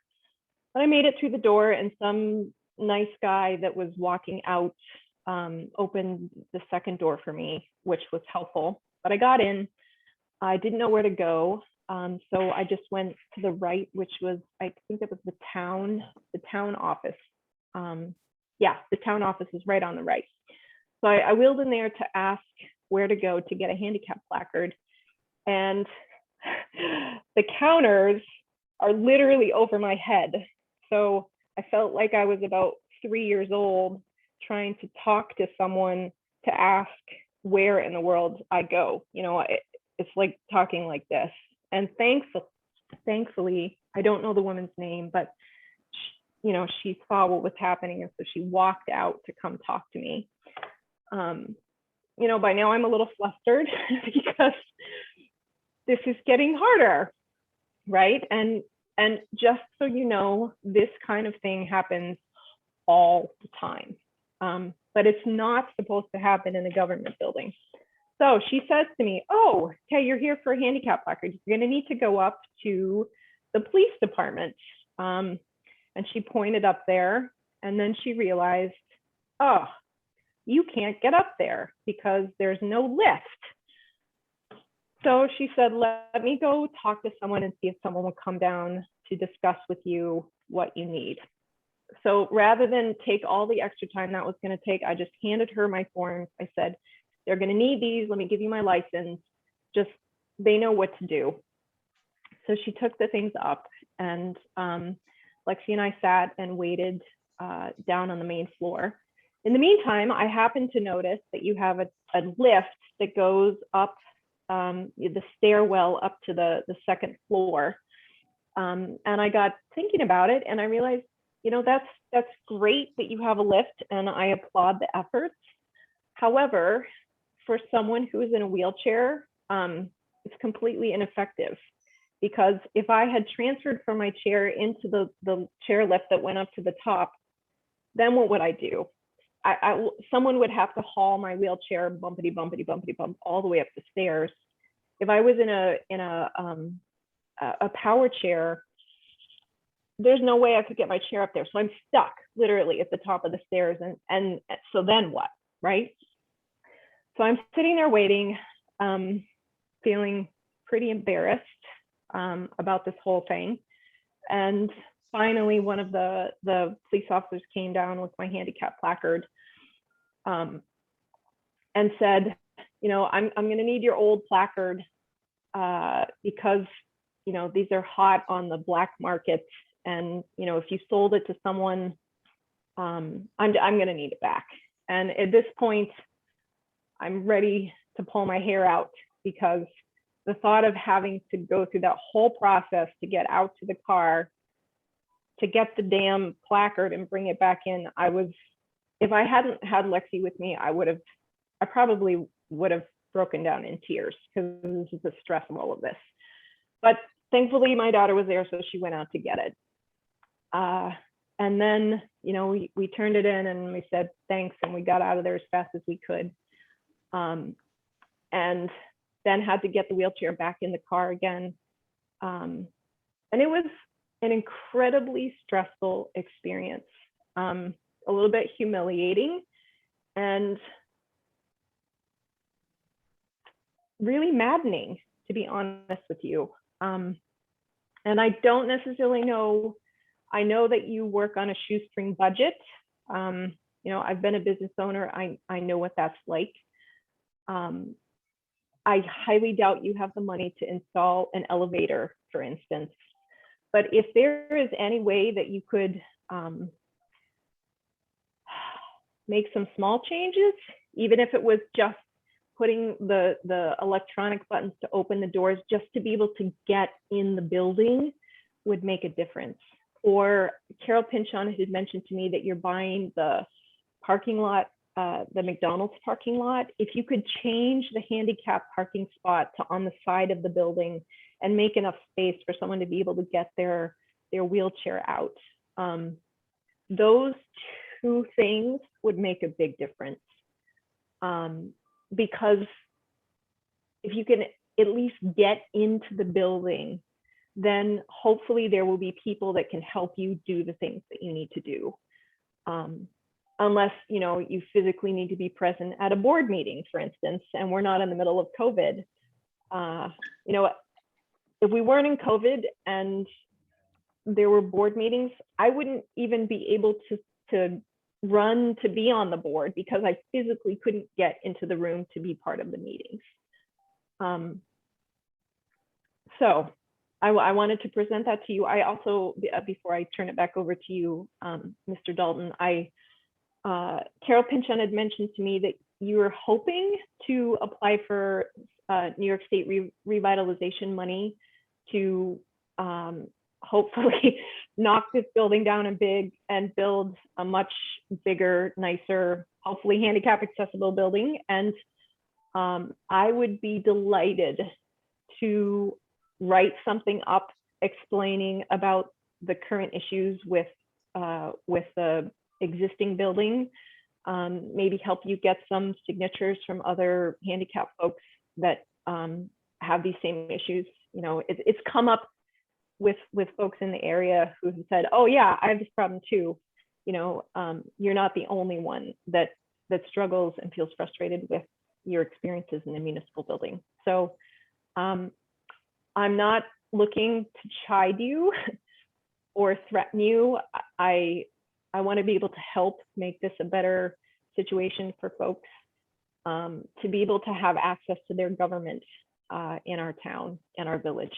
So that's my spiel, and I'll turn it back over to you now. Thanks, Katrina. Thank you. There have been a couple of things that we've been working on. When we did replace the doors, we set it up so that we could get door openers placed there, and we have reached out to see if we can get some numbers on what that expense would be. The handicap parking spot was placed there by New York State DOT. We're not in a position where we can make changes to that spot.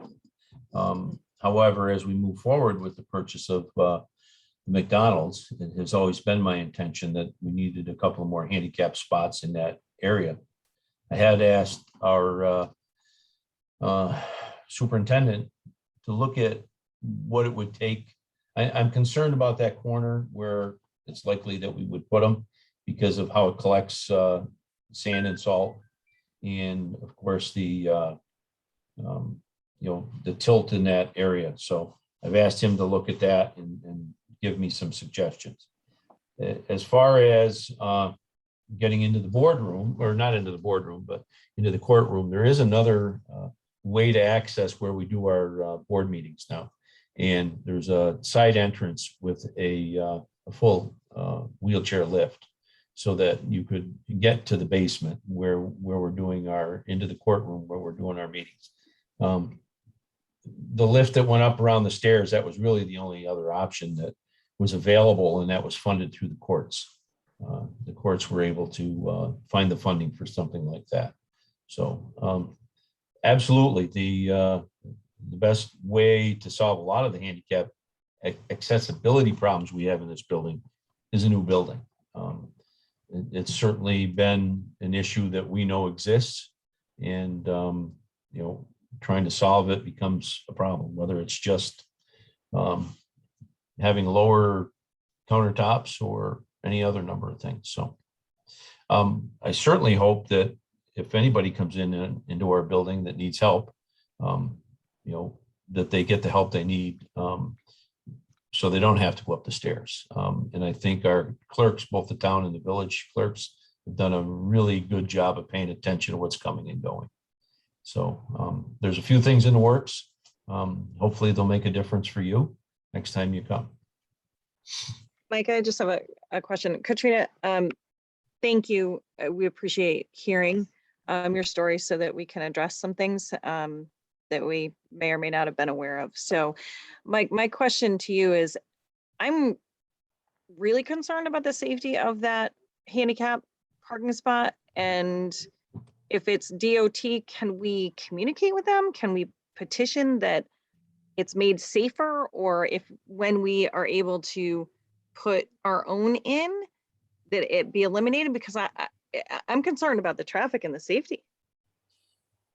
Well, we can talk to DOT. It was supposedly designed to their standards that make it handicapped accessible. I can't tell you any more than that, but DOT controls what's on that road. Sure, I understand that, but we could also share the story and the concern, because if it remains there, if it remains in that, positioning, that those issues aren't going to change. So I would advocate that we connect with them, and if we need, I'm happy to help do that if need be. Yeah, Katrina, I would like to add to Mike and Beth's thanks. I think that, my conversation with you before and your story tonight helps us remember that there's just issues that people face that we're just not aware of. And it did your experience. We have known the building isn't accessible. I don't think we've thought deeply enough about how that impacts people. You're sharing your experience has gotten some wheels moving that were there, but we weren't pushing. So we're pushing a little harder, a little faster. And I think we'd love to have you continue to sort of keep your eye on us and just give us other suggestions or share stories more. So we appreciate that. Yeah, I do. You're welcome. Thank you for hearing me. And I really mean it. When you get to the point of applying for this grant, it wouldn't be the end all and be all, but even another layer of reasoning for why building a new building like this would be significant. So please do reach out to me. Do you know roughly when the plan is to write that grant? The application was actually due today at 4. So the letter, and you and I had talked about that, and I apologize for not doing that, but there will be other follow-up that we'll need. If we get approved for this, there will be many more steps. So we will absolutely keep you in mind for that. And that's not the only avenue for us either. Okay. Great. And I know that DOT is it could be a long shot to get that fixed, but being able to use your story, I think, is important. We can do that. Yep. Okay, great. Well, thanks for putting a little bit more heat under this burner, and good luck to all of you. You bet. Thank you, Katrina. Thanks, All right. Katrina. Thank you. Take care. Good night. Good night. Okay, moving along. The next item under old business was set a zoning revision schedule. I think we've made some decisions, so I can go right by that. Yep, good. The next item was DRI update. We know that it was filed. You should have all seen a copy of it by now. Lee also distributed it to the town so that they could see it. I think there's, Good job on what, 170 pages of it? that. Roughly. My quick look at it looked good. I don't know what else to say other than now we wait. I think that we were really, I think the contracting with CNS was just a great call. They really helped us polish it and pull it together. And I think it was a good team effort. I think that it was, I see that Lee's there now. It was also, I think it was very helpful having Martha Foley Smith on that as a town representative. So it felt like we had a good team effort. So anyway, Lee, anything else you want to add?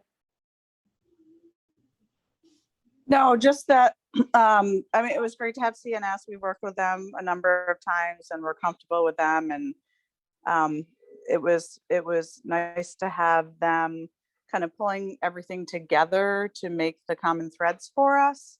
And it's in, bottom line. We're happy to have it in and we're hopeful. I mean, I think we have a good shot this year. So I guess we wait and see. Decisions should be made end of October, early November. So.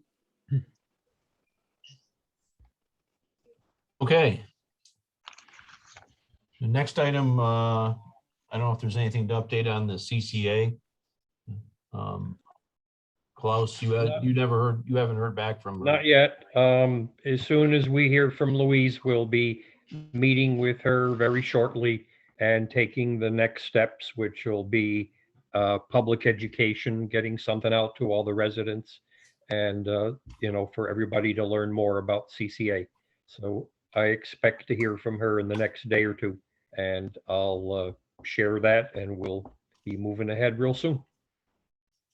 Okay. Next item, I keep the American Rescue Plan Act on the agenda just to make sure that we're still paying attention to what's going on.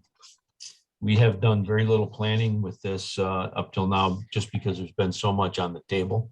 I think we will begin to start moving forward on it. There's a number of things that, as we've talked before, that we could put our efforts into. but it certainly seems as if infrastructure, we have some definite needs there. Even what Marty mentioned about some of our water tower work that needs to be done would certainly qualify. So, I think some work's going to be done to start to prioritize some of the work that needs to be done and what we can spend this money on. And I think that we'll be doing it through the use of a couple of different committees. And I think it'd be a good way to get started with prioritizing some of it. Mike, I appreciate that you keep putting it on here, and I wasn't going to say anything because we've had so much, but since we are doing this, I think that's great that we're ready to jump on it. And I think we should set up, I would like to really advocate again for setting up, establishing a, whatever you want to call it, a working group or a task force or something that'll be brief. But I think, infrastructure committee people, ED committee people, staff. I think we need to have a lot of the staff in this conversation, and I would love to see it be not a siloed conversation, but one that has everybody in the room talking together to sort of work on those priorities. So I don't know the best way to go about getting that going, but I think the sooner the better. Well, I think I need to think about it. I think I need to think. I think I need to put a little bit of thought into the approach, because everybody that sits on different committees would turn into a public meeting. So, and I don't have a problem with it being a public meeting, but at any rate, we're going to give it some thought here over the next week or so, and start to put a plan together on how we're going to proceed. And I think that the committees that we have established, I think, are a good way to work through some of these questions. Can I ask a question, Mike or Jerry? So if we did set up a task force or a working group that would be ad hoc, short term, that, as you say, ended up including more trustees and board members because of the composition of it, could we do a thing like, they could be open meetings and set them up for every other week or something like that for a period of time and post it, and people want to come, they can come. Can you just have those be open meetings? Sure. Sure. Okay, great. I think the default is that the meetings would be open anyway, Yeah. So yeah, there's nothing wrong with that. Do they need to be noticed? Is that the critical thing? Yeah, you should notice a meeting. Yeah. We can notice a series of meetings that we're going to gather to do, some of this work. Great. I think that makes sense. Well, I look forward to hearing your percolations, Mike. Okay. Next item is a reminder of our cannabis public hearing on September 22nd at 6. I'm looking forward to it being well advertised and that we get good cooperation or good attendance. Not cooperation, but good attendance. I think feedback and public input is going to be important. I certainly hope you will all be there. I will, from afar, but I will be there. Are we mandated to be there? It's our public hearing, and you can join remotely. It's being held remotely, actually. Yes. So, and I did send some notes out to some people that are living outside of our area that had expressed some interest, so that will want to attend. Okay, Head Start lease contract. Jerry sent a last minute email out with that contract in it.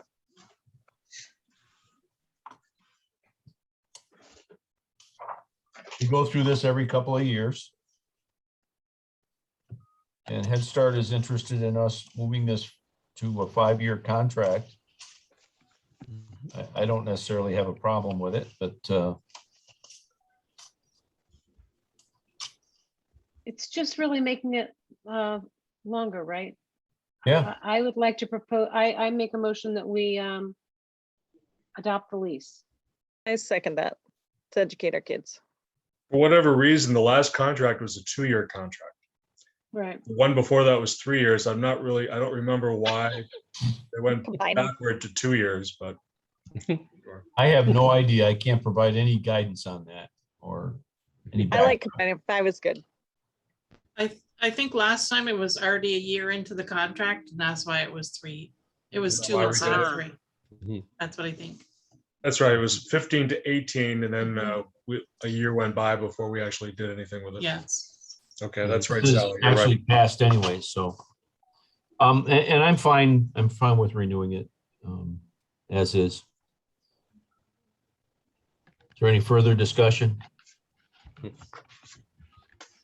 Okay, all in favor of approving the lease? Aye. Aye. Aye. Any opposed? Thank you. Okay, new business. Need a motion to authorize payment of vouchers and transfer of funds. So moved. So moved. Get that, Sally? All in favor? Aye. Aye. Any Aye. opposed? Okay, next item, put on here is a pandemic safety update. It's kind of a big old catch-all. With a lot going on, obviously we moved to remote meetings again, and I think that that type of thing will be a month-by-month decision on how we proceed. I thought the hybrid version was working well, but we really didn't get much of a chance to move on there. I know there's been some discussion also about vaccination versus testing of our employees. And there's was an opinion sent around by our labor attorney. I think everybody saw that.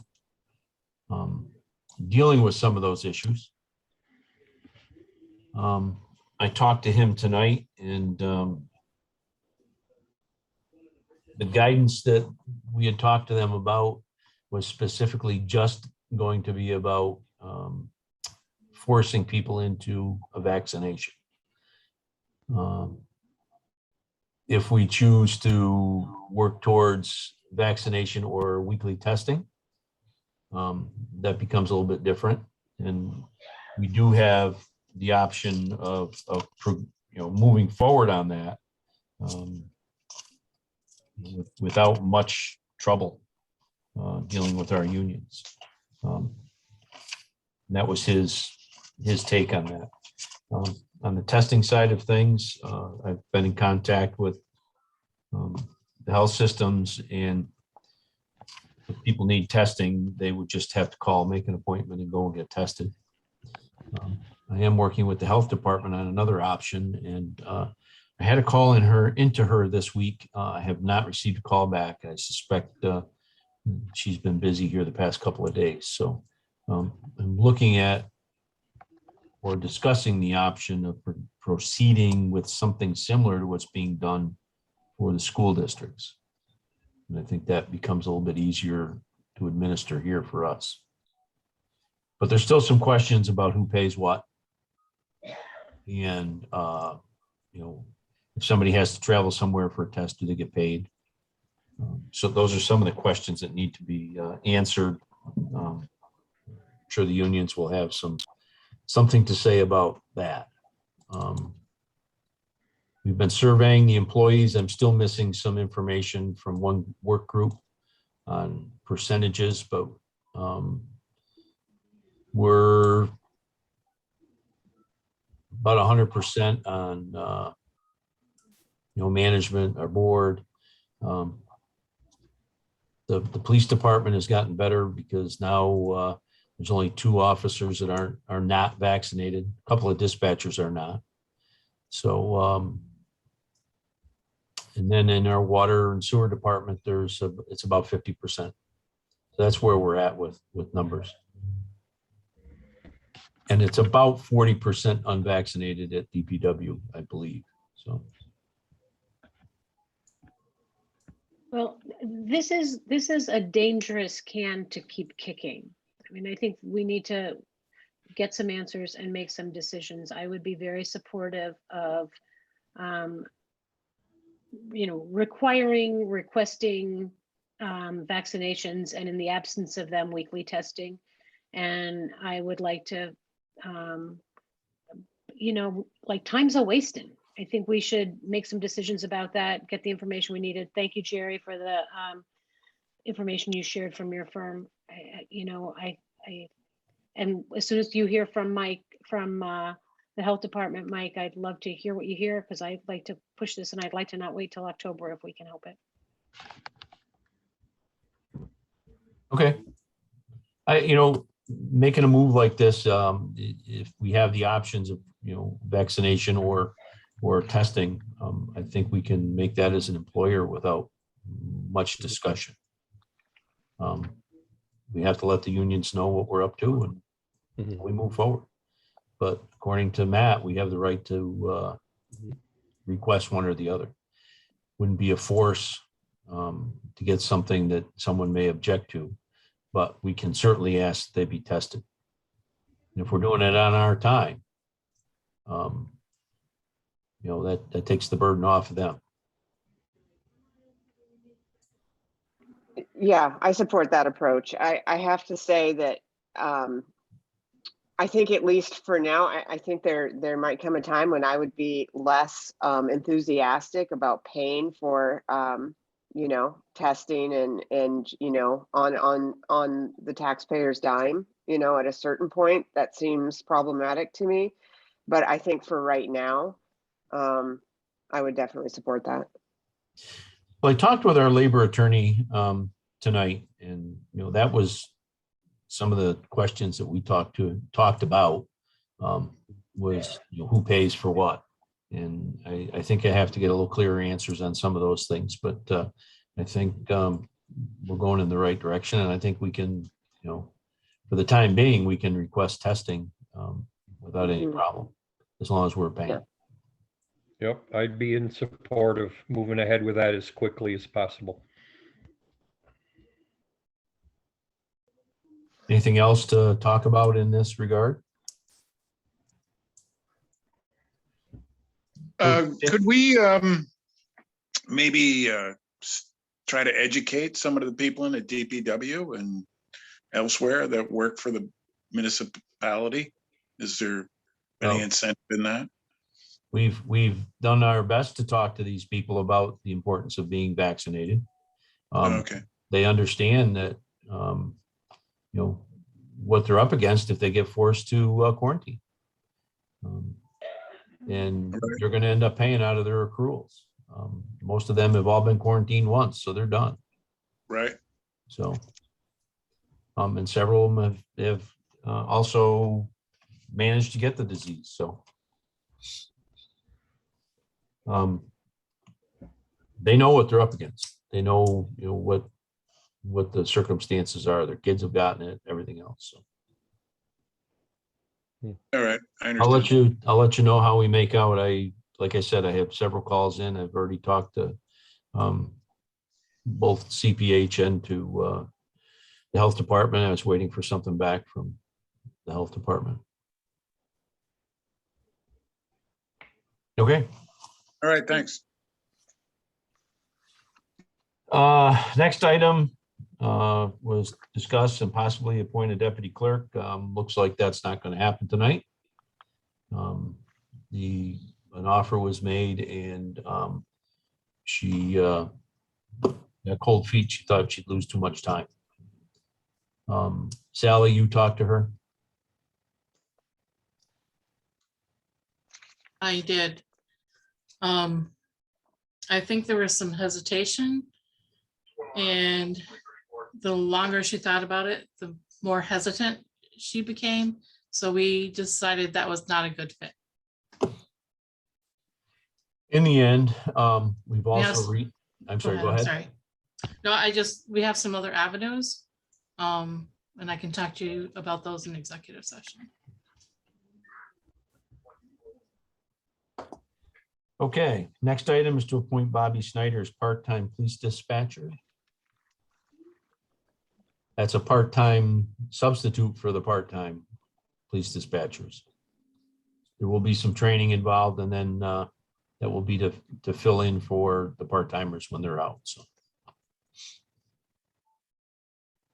So Have moved. have a motion? So moved. Second? Second, Klaus got that one. Any further discussion? All in favor? aye. Aye. Any opposed? Okay, next item, I'm adding, or I'd like to add Anna Sorensen to the Infrastructure Committee. We've talked quite a bit about some of the priorities, and she wants to know a little bit more about priorities in infrastructure, and she's offered to sit on that committee, so she's going to sit on that committee. No approvals Thank you, needed. Anna. I just wanted to let you know that I'm appointing her. Welcome aboard. Thanks. Thank Pam. you for Thank doing you. that, Anna. Thanks, Anna. Absolutely. Okay, the next item was to discuss handicap access to the municipal building. I think we've heard all about that already. And I think I stated that there are some things that we're doing to try to see what the expense would be to add door openers, looking at parking, different parking arrangement out in the parking lot that we're buying. I did test the doors to see if they met handicapped accessibility in terms of opening. They have to pull at a rate of 5 pounds or less, and they don't. They pull at the rate of 12 pounds. Wow. Open those doors to the outside. So even if we thought the doors would meet a handicapped accessibility, they don't. I asked that question at McDonald's because I didn't know. I was wondering where the buttons were at the new McDonald's, and they said, well, it meets accessibility standards because the doors open at less than 5 pounds of pull. So Tim got a new tool to check handicapped accessibility. He just doesn't know it yet. Thanks for moving that up on the agenda. Looking forward to trying it out, Mike. Well, it's in my office. You'll get it now that I'm done with it. Thank you. Okay. I have a resolution to amend the village budget, the 2021-22 budget to reflect the additional CHIPS funds in streets that were resurfaced. We did get some extra money through CHIPS, and this is one area we have to make sure that we get covered, adding the money to the budget and also stating where it went. So it's kind of a formality, but it's an important formality. So I need a motion to on this resolution. So moved. And a second? Second. Anna? Okay, any further discussion? All in favor? Aye. Aye. Any opposed? Okay, next item was the golf course greens mower. And some options on that. Marty had something in his report about it. I did send out to you a proposal. This is some specialized equipment, and Marty may be able to talk a little bit to it, but the two greens mowers we have right now, one is dead in the water, and the other one is limping along on its last leg. Marty has been a proponent of leasing these some of this type of equipment, and he worked on a quote for this, and it would be a leasing option. Marty, do you want to talk about this at all, or? Yeah, so the two greens mowers that they had currently, one of them, we purchased an electronic brain for one of them. We thought that was going to be the problem. Well, it wasn't. So they took the one machine down to, I think it's Rochester or whatever. And then in the meantime, the other one had quit, and they were able to get a loaner. The one is not, at the end of the day, both mowers are past their prime, well past their prime. And I think it's just another example of, what you're looking at here in the future of all of your equipment and what have you. So Skip and Mark were able to bring in Rob, who is a supplier of that type of equipment. And we sat down and he put together a lease package. The lease package, the way he explained it to me, which I was very impressed with, is at the end of the year, they would come up and pick the mowers up, take them back to their shop, and they would do the service on them over the winter. And then they bring them back to us in the spring. So to me, it's another example of having control of your spending. You know what you're spending on maintenance. It's to me, it's a win-win. That pricing meets Sourcewell state bidding. So I think it's a good deal. And I hope the board thinks it's a good deal also, so. If we don't have to store them in the winter? No, they will take them, according to Rob, they will come pick them up and take them down there and get them ready all winter so that we don't have to, and then they'll bring them back to us in the spring. I love it. I love that. Yeah. They do put a lot of Exactly. effort into maintaining equipment every winter, and with the this specialized equipment, we've outlived their useful life now. It does seem that leasing this is fixes our expense, so we know what it is, and reduces our expense on the maintenance side. When Sounds I, like Well, a y'all good- know I'm a fan of leasing, so. Carol. early in my time on the board, and I'm not even sure Beth was here yet, but Mike and Sally would remember. And I didn't even think of it until I saw that MTE and recognized their logo. I don't know if it was the same guy or not, Marty, but they put this whole package together of, Yes. it was a yeah. whole program of looking at all of our equipment. It seemed like such a great idea to me at the time, but I was brand new and didn't know enough to like push it through or not push it through. And I think I never heard anything about it again.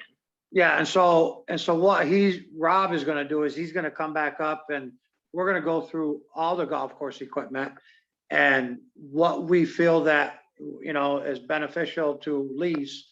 We're gonna try to put together a whole package like what you're talking about.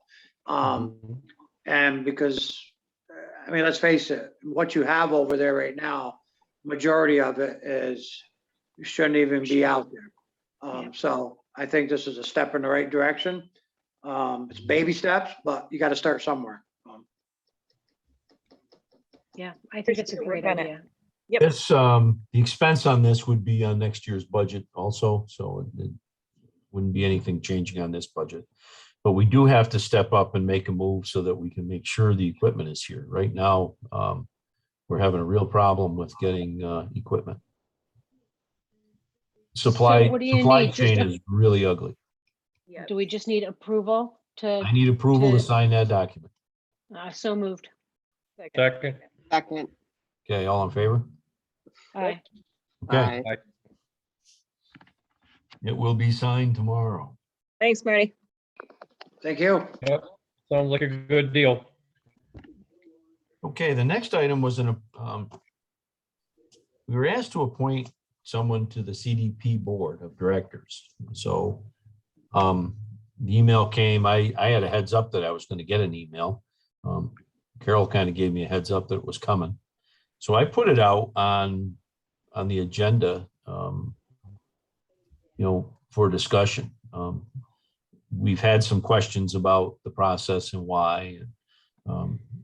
If you look at your emails, it looks like you all got an email from the executive director this evening, answering a couple of questions that Carol and I had talked, and she asked if didn't mind if she wrote her, and absolutely, go ahead, write her. And, so she responded about how and why they're looking for somebody to be appointed, by the village. Well, I gave you a heads up just because somebody asked me whether we had been asked Yeah. about making so that's all I knew. I would like to just request that we table this for this month. I have not seen the email. And I would like to look at it, and I would like to have my questions answered before I understand about what that means for one of us to have representation.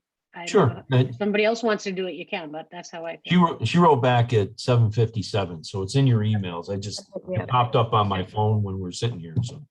I've I just think been that's paying fair. attention to the meeting, just saying.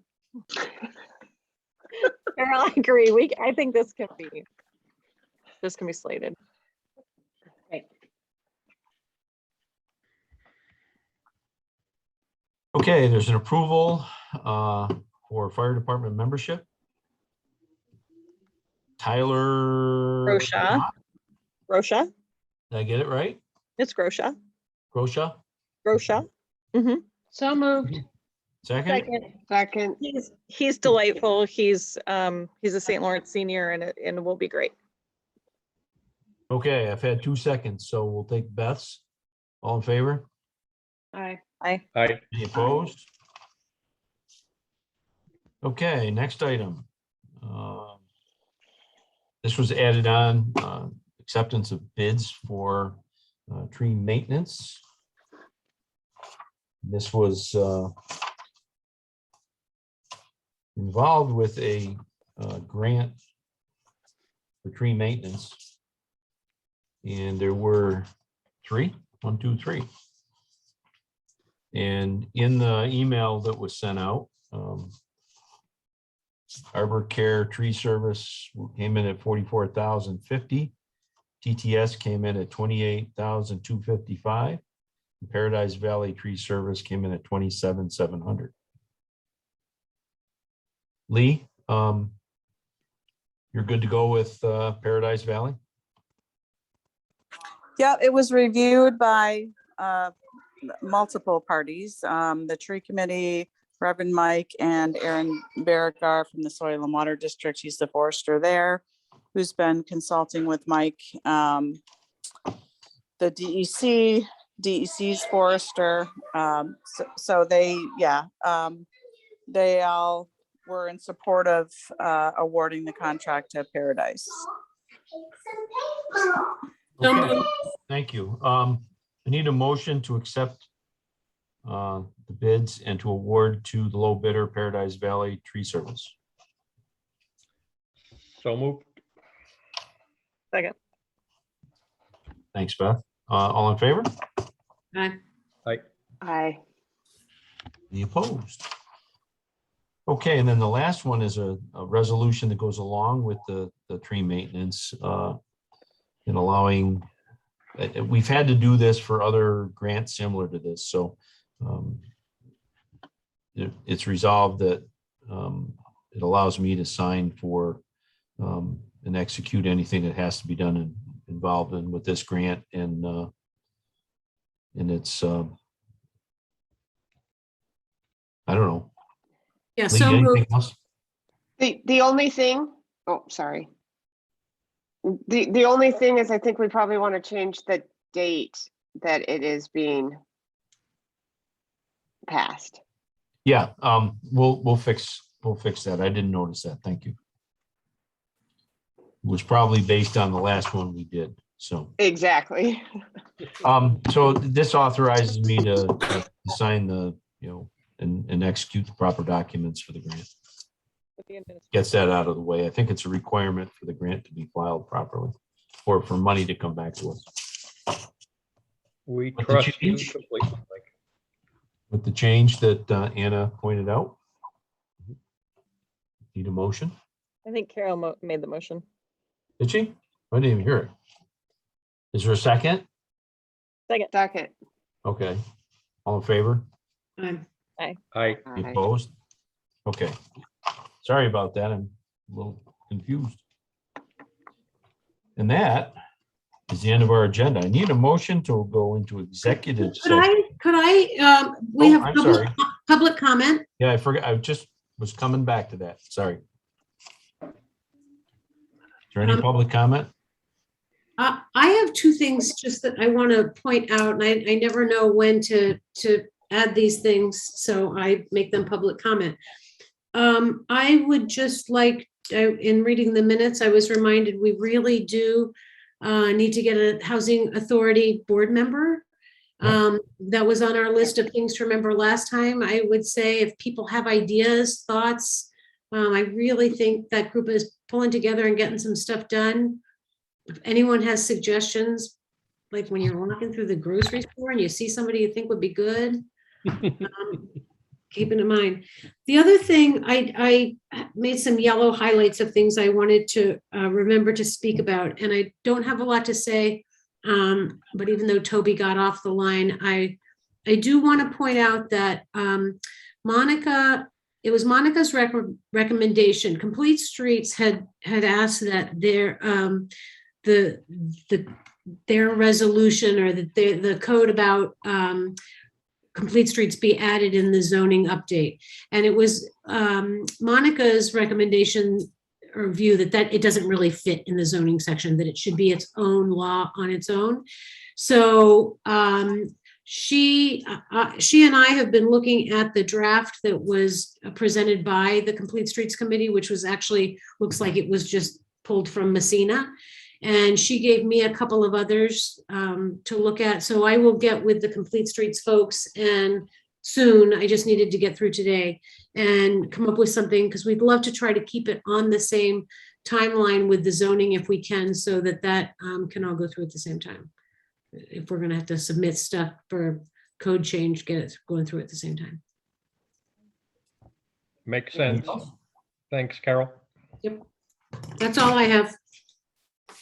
Anybody else have public comment? Okay, there being none, I will take a motion to go into executive session. Second. For personnel. Okay, thank you. Good night, everybody. Thank you. Everyone, thanks. Thanks, everybody. Need to record it. Okay, I need a motion to adjourn our meeting. So moved. So moved. Okay, we're done. Okay. Thanks, everyone. Good night. Good night.